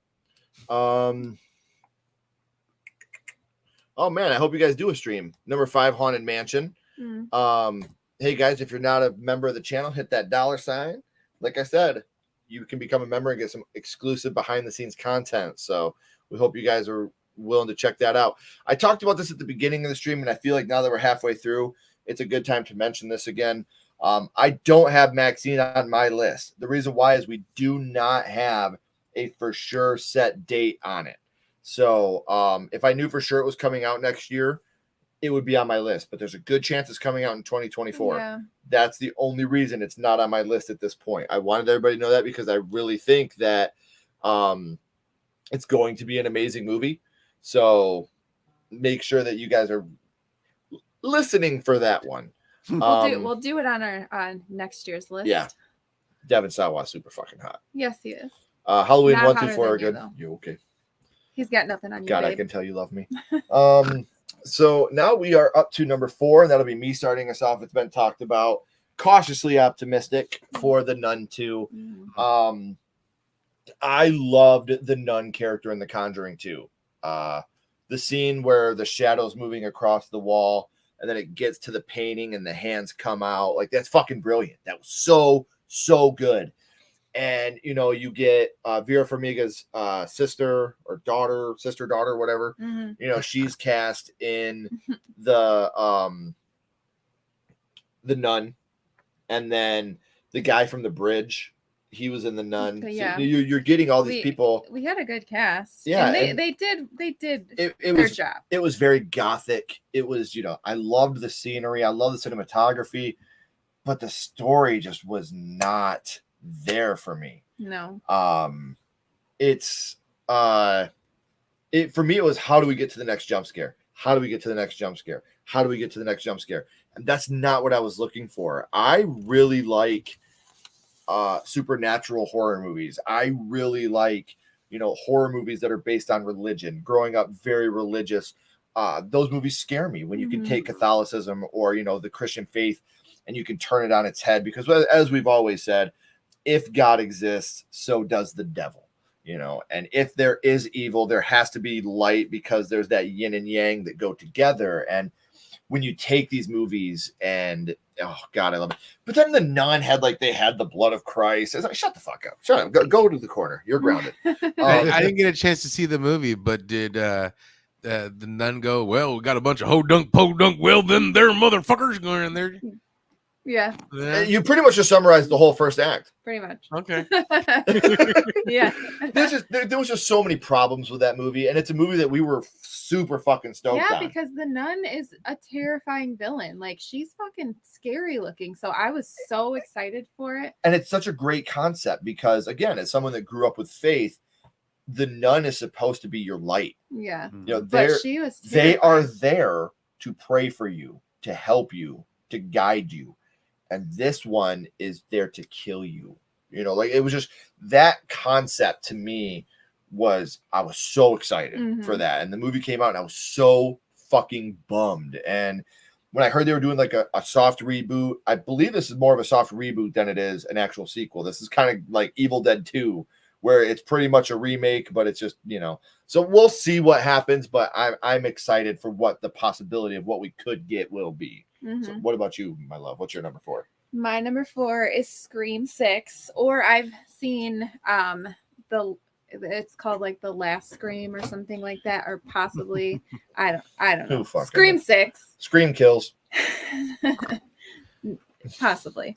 Scream kills. Yeah. It would work, right? Yeah.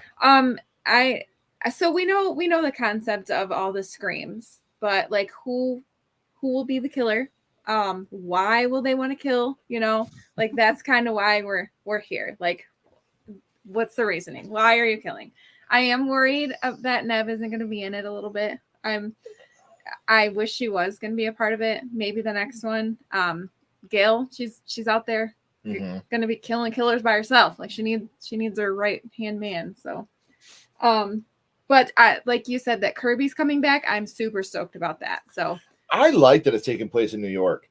Yeah, it's almost like how when they went to in 2, where they took it out of Woods. Well, even in 3 when they went out to LA and stuff. Yeah, I'm excited for it.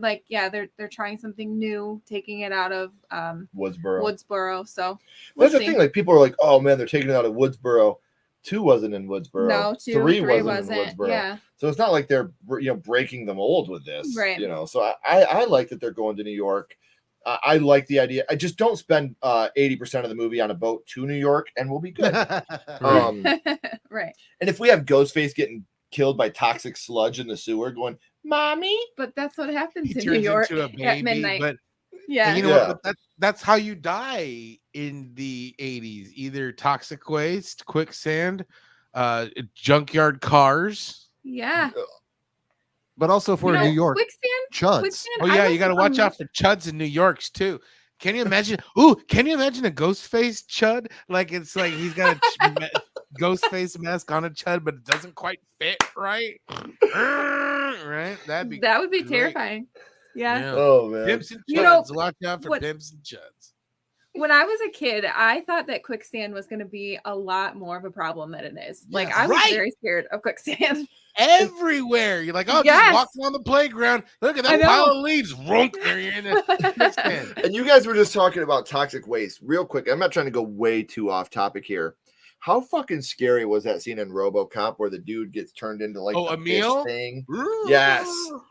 Dude, again, toxic waste is something I thought was gonna fucking be the end of me. Between RoboCop and Ninja Turtles and Jason Takes Manhattan, I was like, I'm fucking toxic waste has got me, bro. Yeah. That's a wrap. Right. I'm gonna be one of the fucking toxic crusaders at this point. Exactly. You gotta watch out for toxic waste in the early days. Right. So that was our number 4. So we will catch up. Oh wait, you guys haven't done yours yet. So our number 4 actually was interesting because we were putting together our list, seeking out, hey, what's coming out in 2023, and this one stopped us dead on our tracks. And it's not necessarily what it is, but who's making it, who's going to be directing it, because I was not aware that we're about to get another run of films from the franchise of The Strangers, of which love the OG, really like the sequel, but apparently we've got a whole maybe a possible trilogy coming up. But the reason this is on our list is because apparently directing at least the first one will be none other than Rennie Harlan. Oh, nice. Most people know him for Dream Master, Nightmare on Elm Street Part 4, but also Die Hard 2, the Cutthroat Island, for better or worse. I didn't mind that movie. I didn't mind Cutthroat Island at all. I like me some Gina Davis. Yeah. But having him come back to a franchise that genre, yeah. I like the first two. So I'm curious, and he's got energy, which to a franchise that are characters that don't necessarily need energy for the most part. But I'm curious to see what comes out of that through his filter, because he's one of those cats that, if anything, he's entertaining. And I really liked Pray at Night. I love the OG. So yeah, the new, whatever this whole iteration of The Strangers is, we're in. I'm always down for Rennie Harlan Strangers. Have they committed to the first one coming out in 2023? Because I didn't think the first one was coming out till 2024. It might not be. This is probably one of those that could be 2023. It said a release date fall 2023. Okay. So, well, like I said, everything's TBD. Yeah, right. Yeah. If Maxine or The Strangers do come out this year, just know they should have been on my list. Same thing with Happy Death Day 3. Right. Those are all movies that should have been on my list if they come out. I mean, we were spoiled with horror this year, so I'm just excited to see what 2023 brings, because there's so much coming out. Yeah. It's going to be hard to top what 2022 did for horror. Yeah. Very hard to top this year. Banner year. That's so funny you guys say that, because Nathan, The Strangers trilogy. Yeah. There it is. The Pale Blue Eye. I heard about that one. Yeah, I'm sorry. I'm very excited for The Nun too. I love the concept. Yes, The Nun was scary. Evil Dead 4 Evil Dead Rise at number 4. Nice. Who's the better Valak, The Nun or John Carpenter's Vampires? I don't know. We'll see after this one. Maybe they'll change our mind. Winnie the Pooh, Blood and Honey. I've said this before, Nene.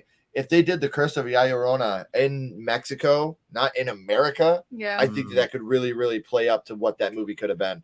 Yeah, I agree. And even the one where they set in Argentina wasn't what, and they made it way about political, and I was more looking forward, because I grew up with, in a Mexican household, you hear the Mexican folklore, right? So I grew up with that story, knowing it quite well, at least from my version of it. And when I went to see both those, I was like, this ain't shit.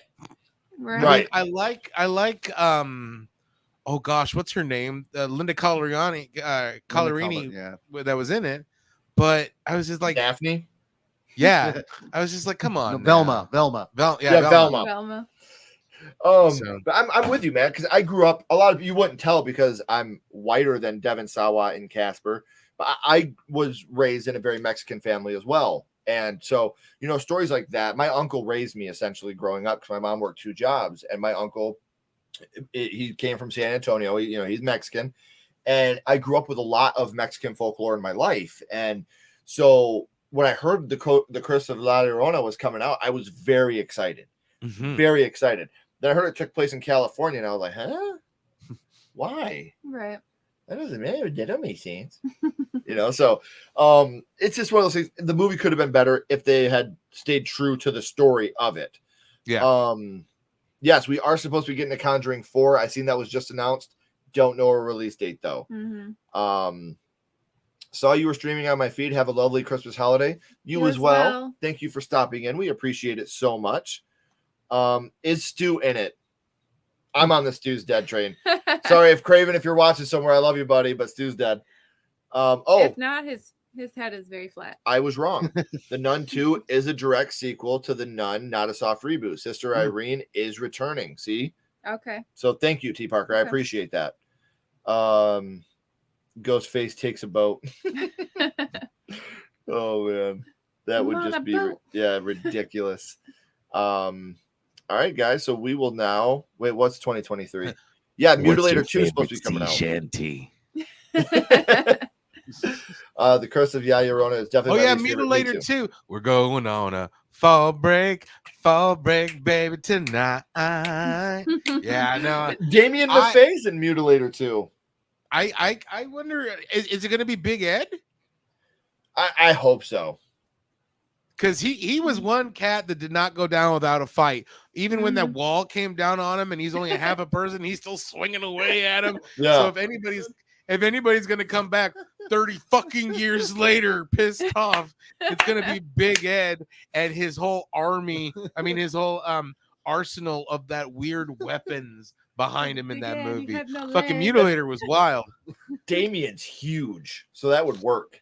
Oh, here it is. The two panelists are amazing. Yes, Greg and Genius are amazing. For those of you that came in a little late, I have their Twitter link as well as their podcast down in the description. So make sure you're subscribing.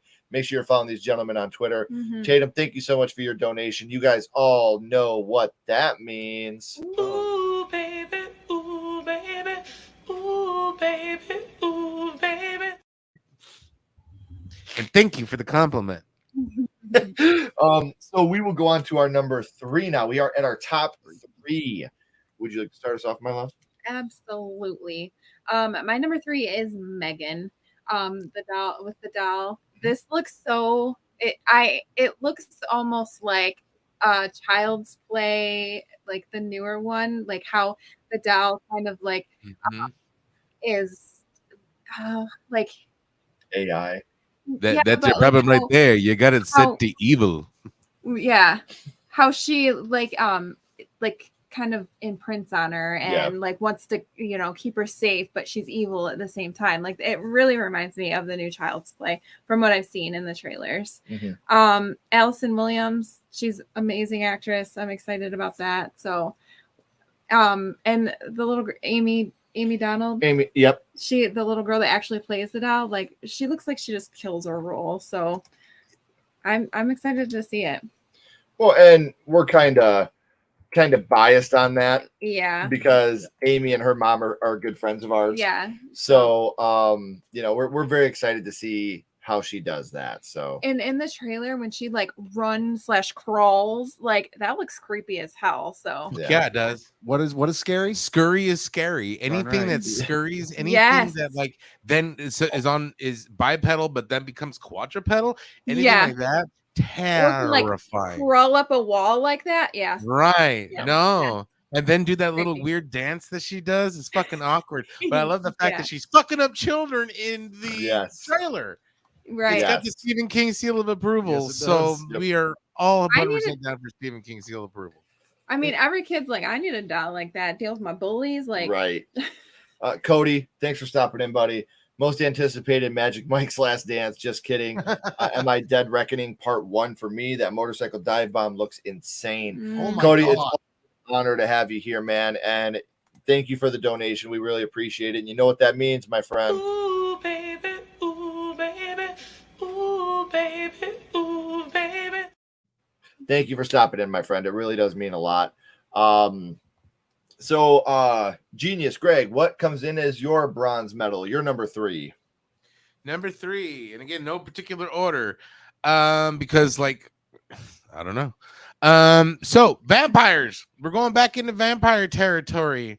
Very cool story that they never mentioned in Dracula was on that boat ride that he took to the New World, and they're making a movie called The Last Voyage of the Demeter. It stars David Dashmalin. He's one of the guys that's from Kansas City. Yeah, that guy. And it's got Liam coming in. That big angry British dude is always fucking up shit. The Onion Knight. Yep. So I am 100% down. And the fact that seafaring vampires is already a cool story. Anything in the whole Dracula. And like it's gonna be bloody. So Right. I'm down for vampire movies. And I'm curious why we are getting this deluge of vampire films all of a sudden because 2020 sucked. Oh my God. Okay, my apologies to anyone out there right now. The opinions of one genius McGee do not necessarily reflect the Nightmare Junkhead brand. You're gonna have to play that bit backwards because you're gonna be losing. Really? Like all this. You're talking about honestly, like horror to me has always gone in waves. Like Yeah. you'll get the one that kicks it off, like with the slashers, like you had Scream, Halloween, all those, and then you had your Conjuring, Insidious, Sinister. Now they're going back to the vampires, which next that might spot us off into some werewolf territory. So I think that it always goes in cycles, and that'll probably be the next cycle. And you're talking about pirates, Does anybody know what a pirate's favorite letter is? R. You may think it's R, but it's the C that me love. So, oh my gosh. Oh God damn it. Ashley's like, I just want to apologize. Ken does not reflect the opinions of Sledgehammer. I love that actually. I'm gonna get you and Ken, you and Genius here. You guys need to create just a bad pun show. It's the best part about this is Call like it bad dad jokes. Yeah, me and Genius are so obviously the ones that are like the children of the group, and Ashley and Greg are so the parents that are just sitting there. Right. Like, damn it. It's true. We're the ones that are in public, and you're like, listen, I just want to apologize beforehand about my kid. Oh no! You cannot believe how many times like I'll do or say something, I look over and Greg's just got his head down. And... oh God. Because like, and this is when we're hosting too, so it's not like we're even out and about. This is where I'm supposed to be professional, and I'm over there, ladies and gentlemen, the cuddling is Christmas, and like all kinds of crazy shit's going on. No, he's not lying. He's not wrong. I know. Trust me, like I said, I live it. I live it. You should say. My number 3 was originally titled The Dark Realm. It has recently been changed to Insidious 5, Fear the Dark, which gives me an Iron Maiden feel. Yes. Fear of the Dark.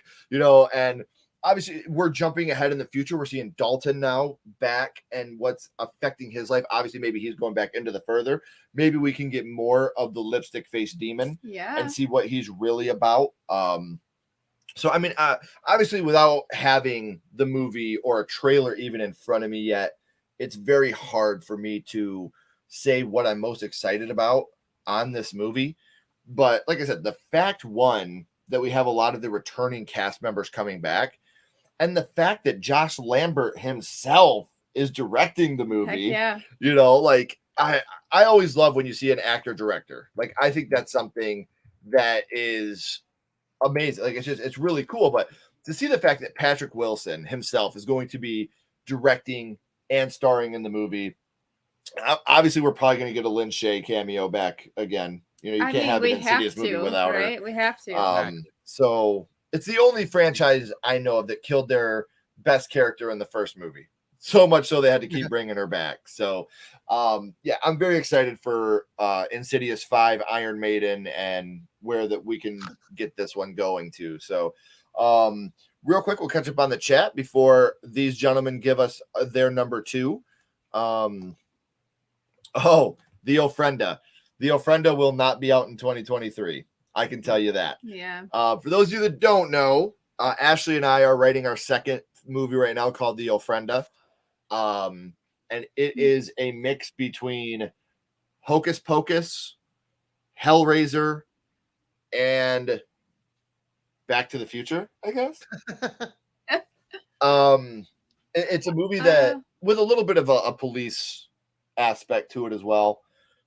Imagine if in Hocus Pocus, the person that they brought back instead of being the 3 witches, imagine they brought back Pinhead, the most evil witch you could possibly bring back. But it's also got truth to it because it's Giles Corey, the only man that was ever sentenced to death for being a witch and was pressed to death and promised revenge on the town of Salem. So it's a movie we're writing called The Ofrenda, and it's gonna be pretty fun. Mm-hmm. Ashley's been giving me some ideas that she's been writing, and I'm just like, holy shit, babe. Like, and it's not because she's my wife, but like she's telling me these things. And obviously, like Genius, you were talking about, we grew up in a Mexican household, and we're just gonna give you guys like the elevator pitch real quick. A girl loses her dad, and on Day of the Dead, they go to a cemetery in Salem and they build an ofrenda to try to bring him back and keep him here using the Latin passage. So you have a little bit of an Evil Dead nod there. But obviously, when you open the door, you can't control who comes through that. And Giles Corey is who comes back. And it gets pretty ugly pretty quick. So nice.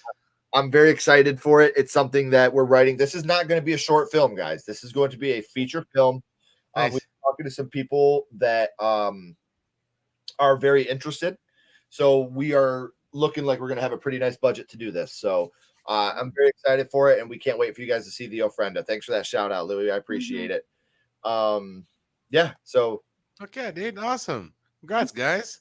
Might be on a top 10 list of 2025. Let's say that. Number 3, Knock at the Cabin. Yes, the People Under the Stairs remake is greenlit, but we don't have any updates on it yet. Jordan Peele is a producer on it, as far as we know. We knew another one that I'm going to be cautiously optimistic about. Yes. It's really going to depend on the actors they choose. For Mom and Dad. Well, for Mom and Dad, that, yeah. But Fool. for Fool, Yeah. and it's really going to depend. Get Devin from Child's Play, from Chucky, to play Fool. He'll kill it, man. He would kill that Who's role. the kid from Halloween 2018? Oh, Julian. Julian. Yeah. Oh, here clipping my dirty fingernails, and Mom and Dad in here with a bondage suit on. Worst He'd be a babysitters good ever. fool. He'd be a great fool. Yeah, he would. Yes, Mika, please do. You will love their podcast. These guys are so great. And I will tell you this.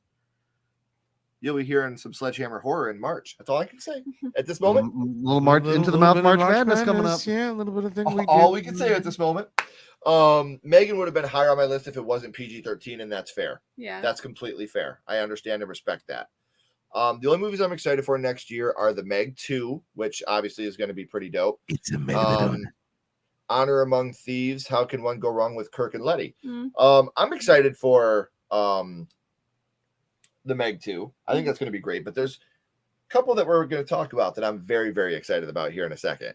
The Sea That Me Love. Oh, thanks. And his dad jokes never get old. Oh, you don't live with me, I was T. going to Parker. say they don't. Yes. Oh, that would be dope. The Black Bride and the Red-Faced Demon together. That would be sick. Yeah. What if they fought each other? That would be even What- better. what- They're Yeah, I fighting mean, what if each it was like other. a King Kong versus Godzilla type situation for like Dude. if they pull if they pulled a DeVito and want to get the boy's soul, then and then they could be fighting each other and battle like, it out. Yeah, they're paying the. I'm just saying, guys. You guys are all talking about. I'm proud of you. I love to act. Listen, when it comes to Home Is Where the Haunt Is, the short film we did, that was my baby. That was something I was very personal. The Ofrenda is all Ashley. I'm just like her writing partner. Like I'm the one that's like, hey, maybe we should try. I'm the one that like gives ideas. She's writing this whole thing. I'm just there at the sideline. I'm the cheerleader on this one. So this one is. It's really. It's going to be better than Home Is Where the Haunt Is, and I love. Obviously, Home Is Where the Haunt is my baby. But the things that Ashley's writing right now, like I'm reading them and I'm like, oh my God.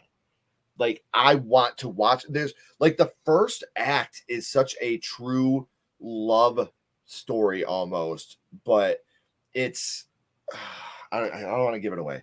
And there's so much love and loss in the first act. You wouldn't even think of it being a horror movie throughout the whole first act. You're looking at it as just like a drama that turns into a holy shit, this took a fucking turn for the worst. So it's the pieces are coming together smoothly, and I'm so proud of you. You're doing great. Yeah, but it's both of us. It's not just me. Well, no, and it's amazing to see you guys get to collaborate and to be able to create and do stuff like that. That's so cool. It's by any chance, did any of you see Hellbender? It came out this year. It's this family of filmmakers. It's like a mother, a father, and a daughter, and they just make these low budget films. And I love it when families get to do that. That is so cool because you're leaving stuff behind that your kids are going to be able to watch so many years down the line. Go, dude, our mom and dad were rad as shit. Like, they I don't hope think so. they don't think so now, but hopefully Right. someday. let them get older, you know, get some Yeah. perspective. You know, you still are mom It's and funny. dad, so you guys are lame right now. But Right. you know, The funniest thing is we were out and this person came up to us was like, "Hey, Sledgehammer horror," you know, they were shaking our hands and shit. And my son was like, Yeah. I shook one of his friend's hands at a football game, and he was like, "I'm never gonna wash this hand again." And Kenny was like, "What?" oh no. Okay, listen, I know this is completely off topic, and I'm sorry I'm bringing it up. She's the MILF in our town. Oh, and I think it's the coolest thing ever. Like Kenny's always embarrassed about it, and I'm like, she's hot, dude. Or like all like Kenny's friends are singing like Kenny's mom has got it going on. Or like her like everybody like, hi Mrs. Sled. Oh, yeah. Yep. I'm just like, oh my goodness. Kenny, Can did we- you forget can your we book come at over home? for You should have your sandwiches, mom bring it to Mrs. school and drop it off to you. Oh, that's Can your mom take us to the pool, Kenny? Can she stay around at the pool with us too? Can your mom take us to the pool? It's February, bro. Knock it off. We're not there yet. There's an indoor pool. That's a bathtub, man. Leave it alone. oh, that's So, awful. yeah, let's kick off our number 2, guys, and that will be Nightmare Junkhead, starting us off at number 2. So our number 2 comes from a filmmaker that has courted a little bit of controversy here lately. Had a film that came out during peak COVID and was kind of the film for COVID, a little film called Host, and then proceeded a year later to produce a film that was very divisive, a little film called Dashcam. However, based on the property that's coming through, this is a little Stephen King short story. Very much looking forward to Boogeyman. Someone originally had mentioned that before, and listen. Is it Jed Shepard doing that? It's Rob Savage, I believe. Okay. Yep.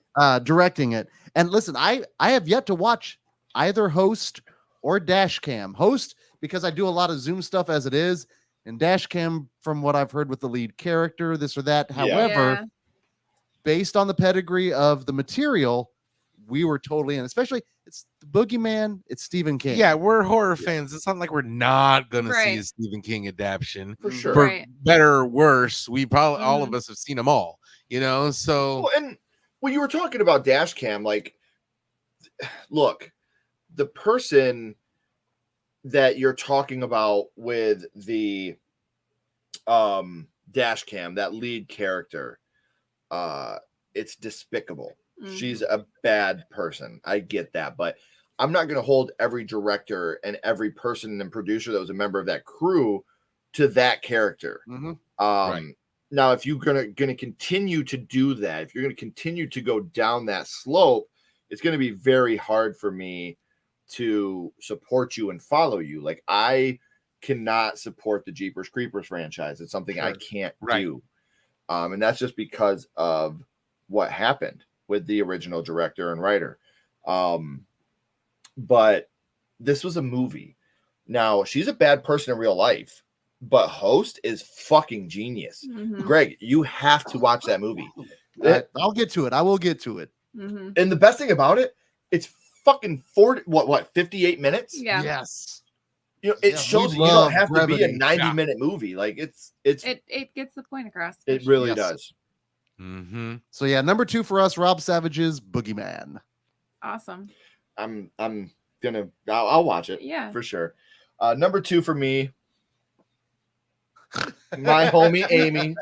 I'm going with Megan. And it's not just because I look at this as the Child's Play remake meets the Terminator. Yeah. Like, It's just that's that the way. possessiveness over the kid. Yeah. And like I said, Amy's an amazing young lady. The rest of this cast looks great. I love the fact that, sure, they're going to use a little bit of CGI with this movie, obviously, but they got a young lady that's a ballet dancer. That's, she does a lot of this herself, and that to me is fucking rad. Like, that is so cool. And I'm excited to watch her come into her own and create, I'm hoping, her own iconic character in Megan. Like, I think that this could become what this could take that, lightning in a bottle, like what Art the Clown did. Yeah. And look what Terrifier 2 did, guys. I know we just talked about this on our last stream on our, favorite movies of 2022. I didn't have Terrifier 2 very high because I said that, it could have been a 45 minutes shorter and it would have been just as good. But holy shit, look at what that movie did in cinema. Like, as a horror fan, whether you love or hate that movie, you have to have some type of pride for what horror fans did with that movie, the budget they had and what they turned out, and what we did as horror fans demanding to see this movie. Took it over $10 million. Holy shit. Which is crazy because it was only in like certain theaters. Like we had to drive a distance to see it because it wasn't even in our local theater. So well, see, and that's the crazy thing. You have movies that cost like $3 million to make, making $300 million at the box office. Meanwhile, and because the fan base is like, we gotta go see that movie. Meanwhile, on the flip, you got movies that are costing $300 million to make that barely make $30 million their entire run, because it's like, well, okay, maybe and it's even more special because those $300 million movies, look at all the budgeting they have for advertisement. Terrifier 2 didn't have trailers running. Like this was just word of mouth, like us horror fans saying, we need to do this. We need to go out and see this movie. And now I'm just waiting to see if David Howard Thornton actually dresses up as Art the Clown when he accepts his Oscar. That's just what I need to see now. Like, is he going to be Art or is he just going to be David?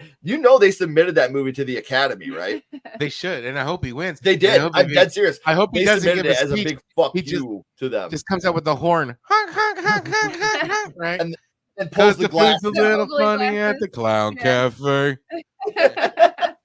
So yeah, I definitely, Megan, for me, back to the original statement. I think that we could get an iconic character, especially for young ladies. Well, you usually base these. Oh, go ahead, Genius.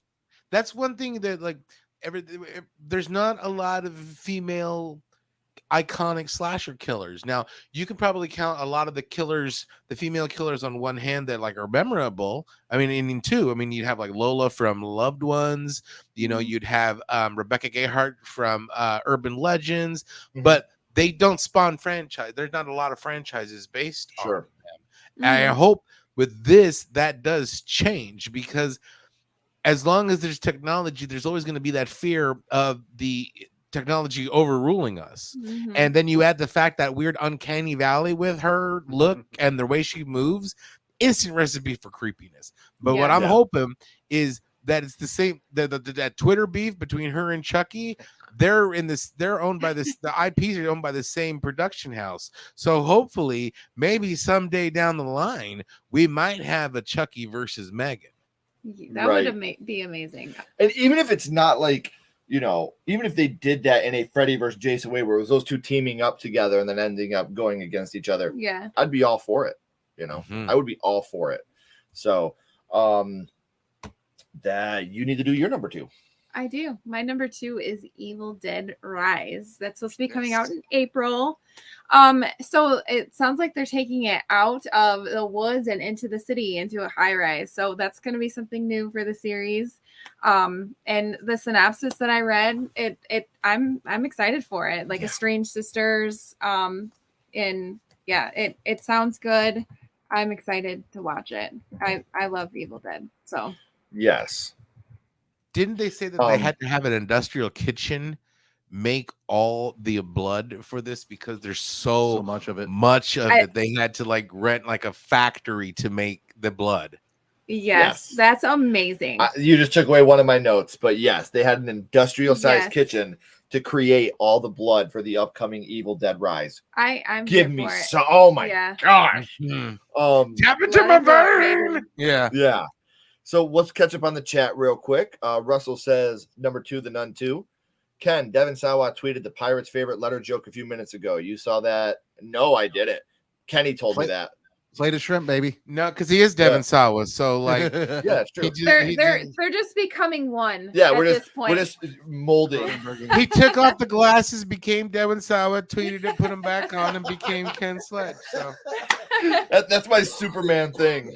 All right. Wait, who's that guy? Hey, Hey, it's Going Sawa. Much Oh, better. it's Ken. Hey, Ken, how's it going? Number 2, Insidious: Fear the Dark. Yes, Russell is an amazing person, and that's one thing that I love about this. Look, we get excited about these lives because we get to hang out with our friends for a couple hours that are on the panel. But all you guys in the chat, whether it's T. Parker, Russell, Nathan, Tatum, Mika, you guys are all our family now. Like I talk to you guys outside of these, and it's just amazing to be friends and watch you guys become friends in the chat. It's so amazing to me. So thank you guys all for just being amazing people. Got some Hellbender love. Number 2, Megan. Yep. Akilah Cooper penning the film. I feel like it will exceed expectations. Yes. Yep. For sure. Dash Cam, I couldn't take that main character. I know. I wanted to horrible. kick her in the face. It sounds like it's not far from her actual. That's what's so sad. Yeah, that's what I heard. Yes, that's who she really is. Everyone, if you're not become a member of the channel, we would love it if you did. We are never going to say you should spend money on us, but it does help. It obviously goes back into the channel. It gets us more things to be able to help with the channel. So we appreciate it, and we try to give you some exclusive stuff. So hopefully you guys, if you can, do it. If not, we still love you. Number 1 TV show, Crystal Lake. I didn't, obviously, because I didn't do TV shows, but you know how excited I am for that. We'll see. I need Megan versus Chucky in my life. Heck yeah. I think Right? we all do. Right? Heck yeah. I think we all need that now. Who's gonna win? And then I love Amy Donald. I love Amy's mom is one of the nicest, kindest people in the world too. Like she's a sweetheart, man. So I love you to death. But that brings us to our number 1, guys, and that'll be me starting us off here, talking about a movie that they needed to make an industrial size kitchen for to create all the blood, and it is Evil Dead Rise. Now, I talked about it a little bit ago. Every Evil Dead movie to me is special. Evil Dead 2 will always be my favorite. The very first fan script I ever wrote was an Evil Dead 2 fan film. And which I'm hoping, I have 2 fan films that Ashley and I have written. And one is for Evil Dead 2, which takes place 30 years after the events of Evil Dead 2, if Ash never came back from the past. And we focused on the Nobi family. What I will say is, in Evil Dead 2, we never saw Professor Nobi die. We never saw his body. What could have happened after that? And then the other one is Pet Sematary. We have a Pet Sematary fan script that we've written, and we'd like to do both of those one day. But I feel like Evil Dead just keeps getting better and better and better and better. Even the TV series was so Ash versus amazing. Evil Dead was so fucking good. I loved that. So fucking good. Just the way they ended it, though, it just felt like I got no closure. Yeah, heartbreaking. Heartbreaking. Well, I just watched Demons 2 for the first time this year, which is basically the first Demons rather than in a movie theater set in a high-rise apartment. So I'm wondering how much of an overlap or any homages that they might pull into that one. But we deliberately left this off our list, spoiler alert, because ideally we assumed you all would have it on there because we wanted, because that's probably the one we're most looking forward to. For being honest. That and Megan. Well, and I just feel like it's you have all these things with Evil Dead, but even with Army of Darkness, which technically it's Evil Dead 3, but they had a new studio, they couldn't use that title, so it's Army of Darkness. It's goofy, it's silly, it's not much of a horror movie, but it's still amazing. And then you get Evil Dead 2013, which I know there's a lot of confusion. It's a reboot, it's a remake, it's neither, it's a sequel. In these woods, they make events happen over and over again. That's the evil of the woods. And that's what Fede Alvarez has said. That's what Sam Raimi has said. That's why there's no Ash Williams, because it's not a remake. It's not a reboot. It's a sequel. It all takes place in the same woods, and the woods make time repeat on itself. So, and I love the Evil Dead 2013. I think it's the best remake of all time. It's so fucking smart. I just, the way that they played that movie where we're not going out to the woods to party. We need to help our sister kick dope. That's what we need to do. So that was a movie that was just so special to me. And anybody that's gone through addiction and has had people in their life to help them get clean, I feel like that movie really resonated because a lot of what she's going through in that movie, like, you know, I'm smelling something. I need to get out of here. I'm in pain. She's going through these withdrawal symptoms, and their friends, you know, we're not going to let you leave because we love you. You've already died once. And if you die again, we probably aren't going to get you back. So all that, you know, and it really is the Evil Dead that she's experiencing and she's feeling. It's just, it's so good. And it's got Lou Taylor Pucci. Yeah, Lou Taylor Pucci's. He's such a cutie. Such a cutie. But Hey, Evil Dead Ashley, Rise. over there, like, hi, Lou Taylor Pucci. Yes. Can Lou Taylor Pucci come out to play? It's just, yeah. Evil Dead Rise is something that I'm over the moon about, just because it's Evil Dead. And again, we're not continuing the Evil Dead 2013. You know, this is a whole other area. Like I said, they want to keep that time warp alive. So this is, again, another sequel to the original Evil Dead. And I think that's brilliant. I think it's absolutely brilliant. So for me, I am going to Evil Dead Rise at number 1. Nice. What about you, my love? Mine is Insidious, Fear the Dark. I have been waiting very, very impatiently for this installment. It has a lot of the OG cast back. It's 10 years later. Dalton's an adult. And like you said, we have to get more of the lipstick demon, right? Because he's the one that attaches him, attaches himself, just like how Parker Crane attached himself to Josh and was there throughout his whole life. Just he forgot about him. I would think that they would do that with a lipstick demon too. And, maybe he forgot about him. They erased it from his memory, whatever have you. But you would think that he would come back and you would get more of that story. So I'm excited to see what they do with it. We have to get, our Elise in there for sure. So we'll see. I'm excited though. Yeah, but it'll be a good time. Yeah. So what about you, gentlemen? What's your number 1? All right, so our last one is coming out here very, very soon. One thing we love on the show, aside from things being Stephen King approved, is when the kids are the killers. And this one looks dark, it looks weird, it looks violent, and it's got evil kids, and evil kids are always scary. There's something wrong with the children.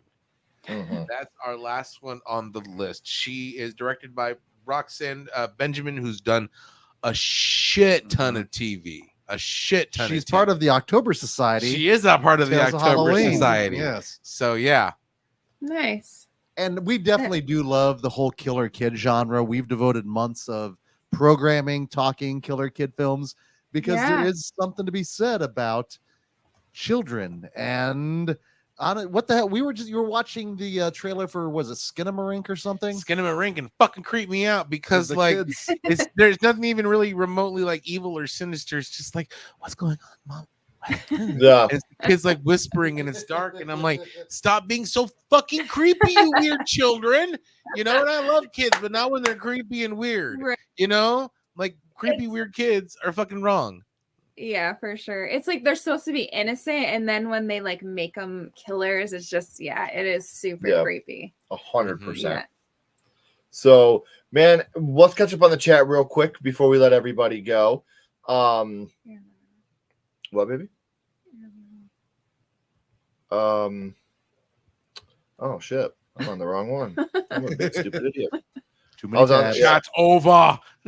Yeah, holy cow! I was on the YouTube one. Like, why won't it let me click the comments?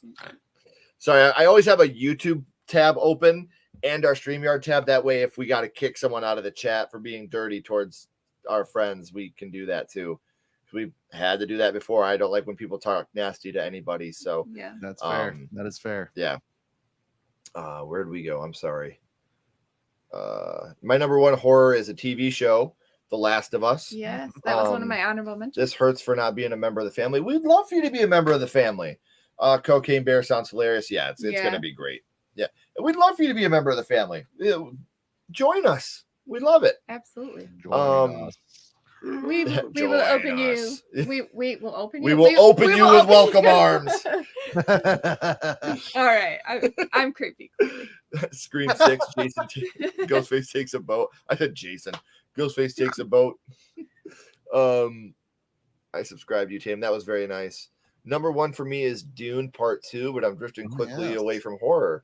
I mean, that's the thing. Like, we gotta, there are certain horror movies that, especially like this, when we haven't had the trailers or anything yet, it's hard to get excited. But maybe there'll be some movies coming out that will excite you in the horror genre. I'm hoping. I'd love to have you back. And horror will always open you with welcome arms as well. It will. Yeah, it will open you right up. Open you right up.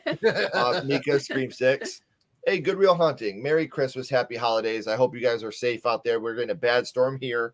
So I hope everybody is safe out there. Freezing rain right now. My favorite character in the Insidious franchise. I would love if Carl comes back in the new one. Yeah. Absolutely love it if Carl came back. So we see that we had some memberships gifted. Thank you so much, guys, for becoming members. And thank you, Tatum, for gifting them. Troy McClure, nice to have you, buddy. Thank you for better late than never. So we appreciate that. I remember him from such films as Gladys the Groovy Mule and Calling All Quakers. That's awesome. Dune 2, either Infinity Pool or Evil Dead. Yeah, thank you guys. Thank you guys so much. We appreciate it. Oh, that's already on the top of my list. Barbie and Ken, you know how it goes.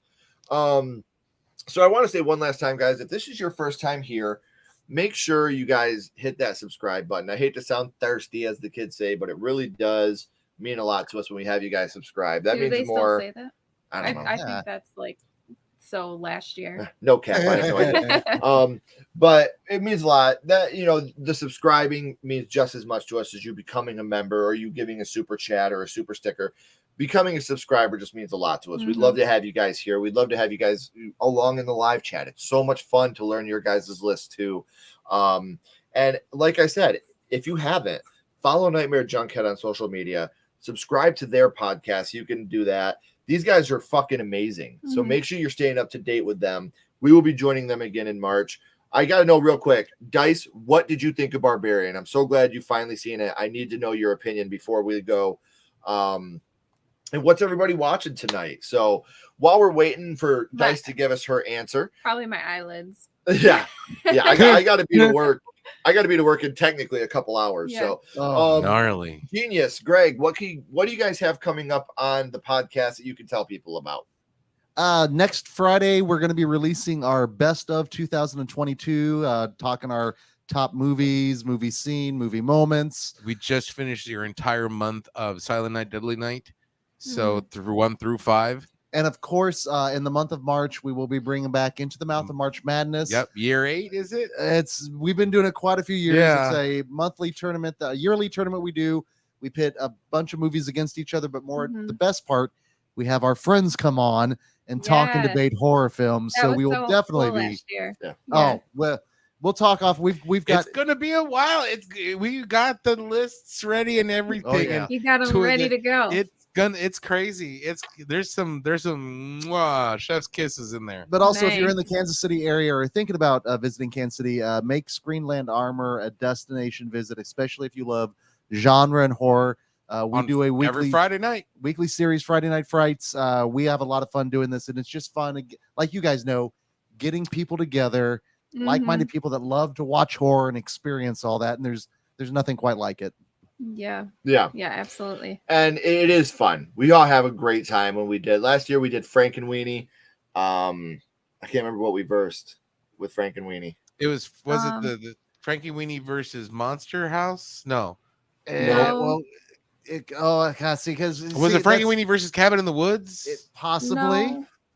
No. Oh shit! What was it? Frankenweenie and I thought we had 2 animated ones. Oh yeah, it was. So then it would have been Frankenweenie versus the other one with Paranorman. Yes. That's what it is. Frankenweenie won. That's what I remember. We chose Frankenweenie. Frankenweenie I think won. And yes, right here. Thank you. It is an interesting film. I do agree that AJ was a piece of shit. Yeah. I left Barbarian and couldn't stop thinking about how much I hated Justin Long's character AJ in that film. It's forever. Now when I see a tape measure, I'm going to start giggling, thinking about square footage and square footage. That was the longest tape measure in the entire world. Yes, it was. So again, guys, if you haven't, make sure you're please subscribing to my friends over at Nightmare Junkhead. You will not regret it. I promise. Gentlemen, please don't go anywhere. We got a couple more questions for you. everybody else, as always, keep talking horror, Stay who you are. and we'll see you guys soon. Bye, guys. Now we get the awkward 20 minutes.